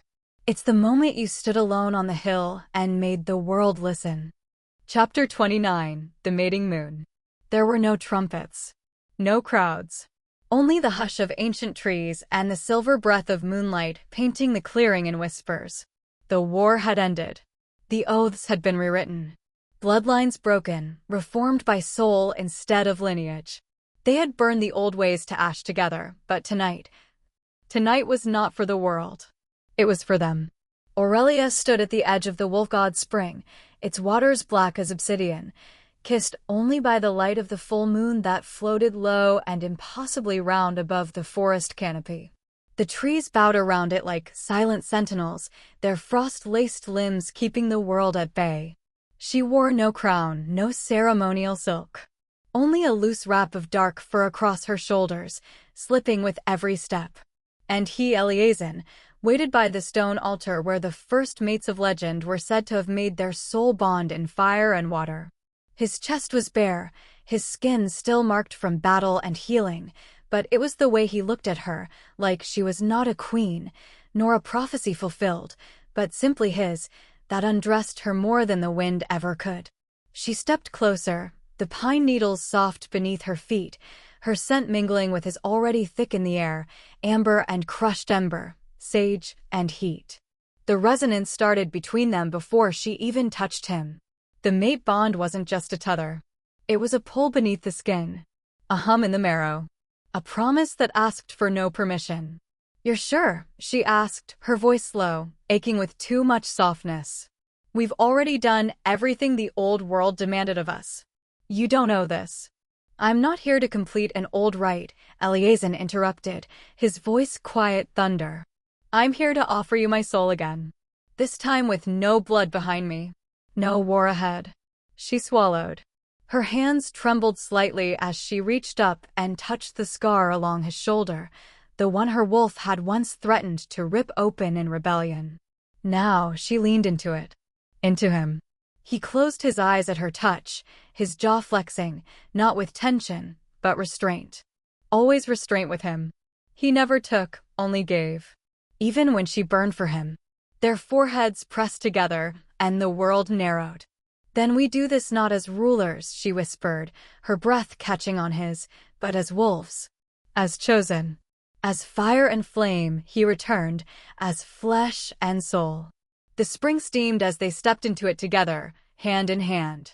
The cold licked at their ankles before giving way to warmth drawn from something older than the water itself. When her fingers found his back, he did not shiver. When his lips found the curve of her neck, he did not rush. They moved together like moonlight through fog, slow, deliberate, inevitable. Their wolves stirred in tandem beneath the skin, restless but reverent. This was not rut. This was not instinct alone. It was the ache that comes only when two souls meet at the scar, not the surface. He held her as though the world had never hurt them. She touched him as though it still might. When she straddled him in the water, the shift in their scents turned the air near silver. Her thighs curled around his hips, her breath catching as the heat of him met her center, but still, neither of them moved.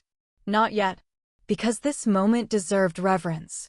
Eleazar leaned forward, his mouth brushing her collarbone, then the swell above her heart.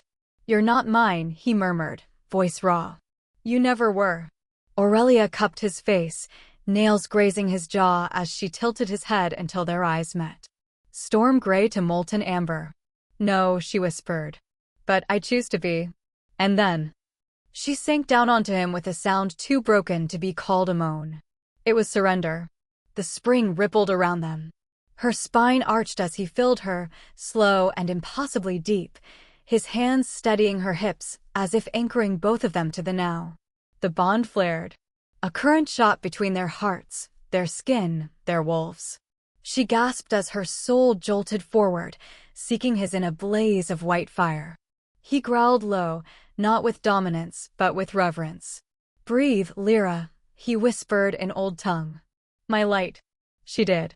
Their bodies moved as if carved from the same rhythm, no rush, only build.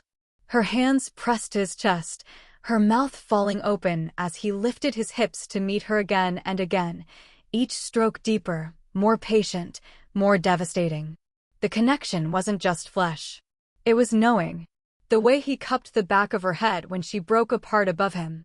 The way she bit his lip just before his control frayed. The way neither of them needed to speak to say "I am yours." The moment of climax came not in the arch or the cry, but in the bite.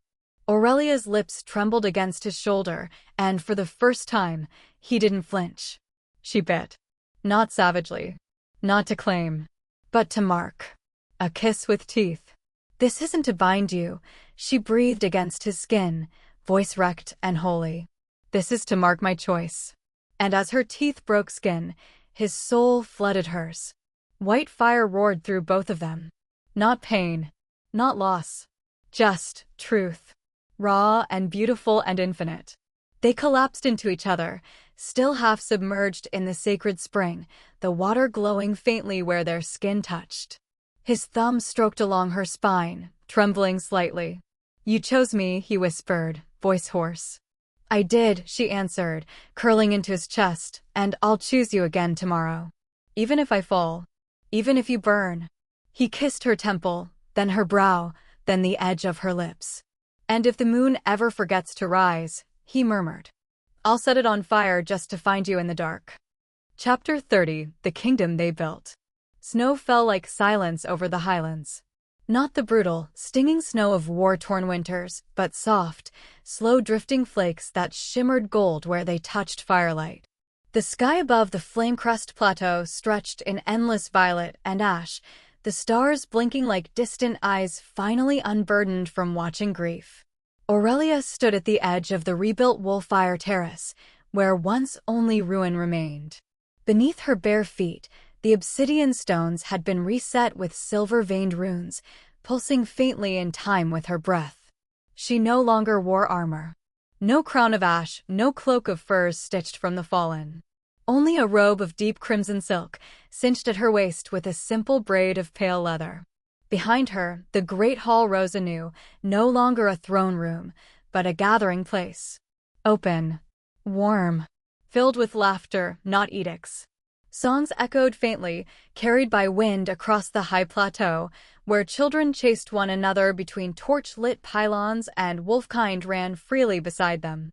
And somewhere in the hush between it all, she heard his footsteps. She didn't turn. She didn't need to. Eleazar came to stand behind her, his presence a weight she no longer feared. Not a storm, not a shadow, but something earned. He was still recovering. The wound he'd taken in the final siege had left a faint hitch in his gait, but it hadn't dimmed him. If anything, he had grown more solid. More human and more wolf at once. The weight of the alpha title was gone, set down willingly in front of the circle of elders 2 moons ago. "I will not rule," he had said. "I will protect." Now he was her sentinel. Her equal. Her firebound. He wrapped his arms around her from behind, slow and reverent, and pressed his mouth to her temple. "You're dreaming again," he murmured against her skin. I could feel it. Aurelia's breath caught, soft and fragile. I saw my mother this time, standing in the same snow. But she looked like me, stronger, fierce. And she said, nothing. Eleazar didn't ask for meaning. He simply held her tighter, his hand brushing the side of her ribcage, where a new scar lay, formed not from battle, but from the final rune of the flame vow that now lived between them. She wore it like a second heartbeat, a symbol of the flame oath. Not blood, not birthright, only awakening. The tribes had embraced it faster than anyone expected. Even the old council, once withered in doubt, had stood when she proclaimed it. Not because she demanded it, but because she lived it. She had walked into every war, every betrayal, and chosen mercy. And still, she had chosen herself. Aurelia tilted her head to rest it against his shoulder, her curls catching in the folds of his shirt. Do you ever wonder how much of this was written before we were even born? Eleazar's breath was warm and steady. Maybe it was. But prophecy doesn't kiss you the way you do. Doesn't bleed. Doesn't burn like you in my arms. She let out a breath that trembled. I used to want to run from all of it. The bloodline. The oaths. Even you. I know, he said simply. But you stayed. She turned in his arms then, her hands sliding up to his jaw, thumb brushing the scar at his cheekbone. No, I didn't just stay. I chose you. His lips curled, slow and soft. And I chose to stand behind you when the world told me to stand in front. The air shimmered between them, not with heat, but something more intimate. Like understanding itself had weight. Down below, the new generation of wolves played beneath the dusk sky. Some born of flame, others of frost, but none separated by blood any longer. Among them darted a young white cub, slender, quick, eyes like pale thunder. Aurelia's gaze lingered on the child. Do you think they'll remember the kind of world we inherited? Eleazar shook his head. Only if we stop building the one they deserve. She smiled then, quiet and bright as the embers they once burned through. And together, they stepped forward, hand in hand, toward the edge of the high ridge. The wind lifted the ends of her robe like wings, and the world stretched before them, alive, awake, infinite. Eleazar spoke first, voice hushed. You never needed a kingdom, Aurelia. I know, she said, storm gray eyes meeting his. I just needed a place to be me. The stars above flickered, and somewhere in the forest, the howl of a lone wolf rose, not mourning, not warning, but celebration. She leaned into him, lips against his ear, and whispered the final truth between them. We're not together because fate carved us from the same scar. We're together because when you looked at me, I finally dared to become myself. And with that, the fire they built stopped burning. It simply glowed. Forever.